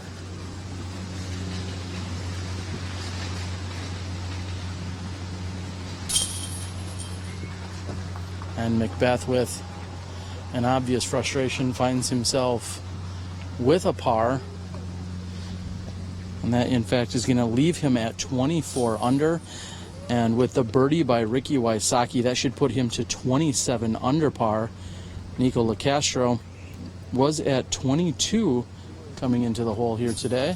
Looks like he's going to find himself moving to 23. So when it's all said and done, I believe, of course, in an unofficial capacity, we'll have Ricky Wysocki at 27 under par, Paul McBeth at 24 with a possible penalty to come, and Nikko Locastro at 23 under. And to round out our leader card, we see Devin Owens sitting at 20 under par. Now, if McBeth were to take a 2-stroke penalty, that would simply put him to 22 under, and that would keep him on the leader card for tomorrow. So we're going to have to see what's going to happen there. Robert, we've been checking out the scores, we've been checking out this action, and there's been quite a whirlwind, a little bit of a roller coaster. Right off the bat, Paul McBeth has a bogey to start the round after a nearly perfect round yesterday. What did you make of the round overall? This was an extremely exciting round to watch, right?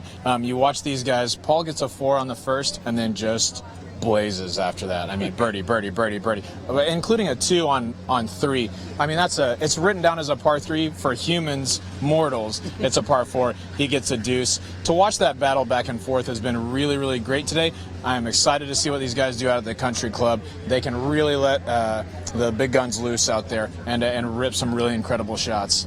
And not to harp on it too much, but it is definitely a major story here of Paul McBeth going up to an official during the round and admitting that he may have played the hole incorrectly on hole number 7 after playing on it today. So as we just were closing out with the scores, we're going to have to see how that's going to shake out. Paul may be, in fact, 2 strokes behind where he thinks he is right now. He's got plenty of golf to try and make up for that. Ricky Wysocki, though, has made it very clear he's making a statement, and he could come out today and he could hang, and not only hang, but he could jump ahead of the rest of the field. That's right, and we even saw some uncharacteristic mistakes from Paul, from Ricky, from some of our leader card guys today. I'm interested in seeing if out at that country club, if they eliminate those mistakes, I mean, it's easy to make mistakes out there, but if they eliminate those mistakes, I mean, they could be going low. I mean, really low. And so I'm interested to see who wants it, who's hungry, and who's got the momentum. All right. Well, ValueNet Fiber has been a huge supporter and sponsor. We thank you guys so much. Because of them, we're going to be out at the country club tonight. We're going to be doing our wrap-up podcast, again, 8 p.m. Central. I'm not sure who we're going to have in as kind of our fill-in, or should I say co-guest or co-commentating guest out there. Paul Ulibarri was so gracious to step in yesterday. He was with us for the entire show for our broadcast of 1 hour. We're looking for a similar format in having that show tonight. Before we get to Ricky Wysocki, who I see off in a distance, hopefully he'll be coming over this way. We can have a quick conversation with him. If we could get Ricky over here. Actually, we're going to move into position. That's how we do it here on SmashBoxxTV. We go to them. All right, he ran that way. So we're going to move over here into position, and we're going to see if we can get Ricky Wysocki to come back and join us.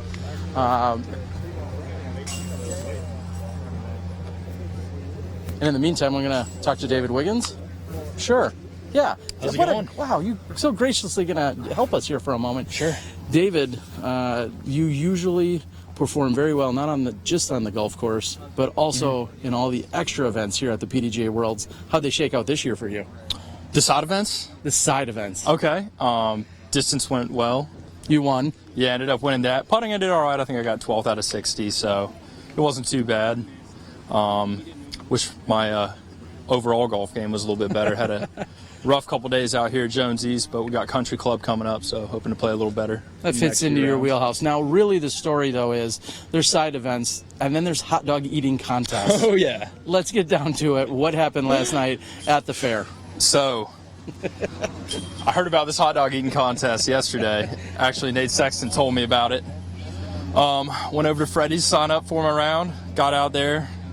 You know, a few competitive-looking guys. Were you wearing sleeves at that point yourself, like you are now, or did you show up guns out? I was guns out, and you know, a little more movement. Eat those dogs, but came up one dog short. Took silver. Took silver. So how many did you eat? And then who was behind you in terms of the competition? You were one short of the gold. Who was behind you? We had a couple disc golfers in it. I'm not sure where everybody ended up. I know a few of the disc golfers ate 4.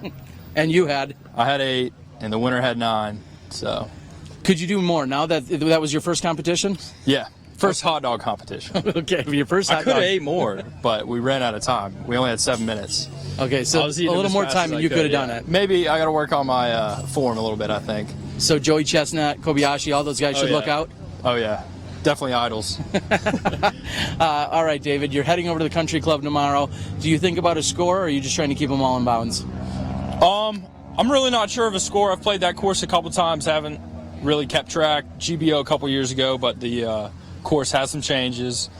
Just looking to keep it in bounds, make good up shots. That's what it's going to come down to up there. Good up shots, hitting putts, and yeah, hopefully get a couple solid rounds out there over the next couple days. All right, that's David Wiggins, near hot dog eating champion. We're going to also have, I believe, Ricky Wysocki, or we're going to have to hunt him down from what it sounds like. We're on the move, still sporting my wet towel. I got to thank all of the amazing supporters and sponsors that we've had for our entire broadcast. Again, tonight we're looking forward to having you guys for the SmashBoxxTV wrap-up show. And real quickly, we're going to pull in Ricky Wysocki. Come on over here, Rick. Oh no, I don't want to be on the downslope. I'm already too short of you. All right, ladies and gentlemen, we're joined by our world's leader right now through 2 rounds, Ricky Wysocki. Some ups and downs during that round by all of the competitors. What did you think? You know, it was a tough round for some players, and like Jerem didn't do too well. But you know, I can't base my game or my play off of one player or another. So you know that I just got to play my game, and you know that's what I did. I didn't let anything or any player distract me, and that's exactly what I'm going for all week. How does someone maintain focus like that? Like you said, Big Jerm, obviously a solid competitor here on the lead card with you. How do you dial in? Do you think about other things outside of disc golf? Do you do a crossword puzzle like Katrina Allen? What is it that you do to keep yourself focused?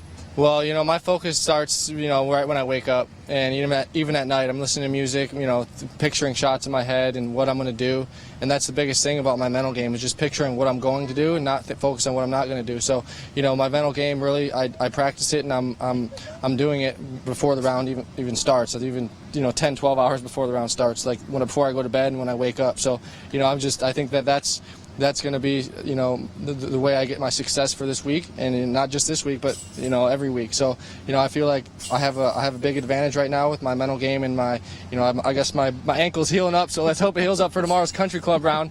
But it's also healing up just in time. So I think I should be healed up by the time we get to the country club with some longer holes.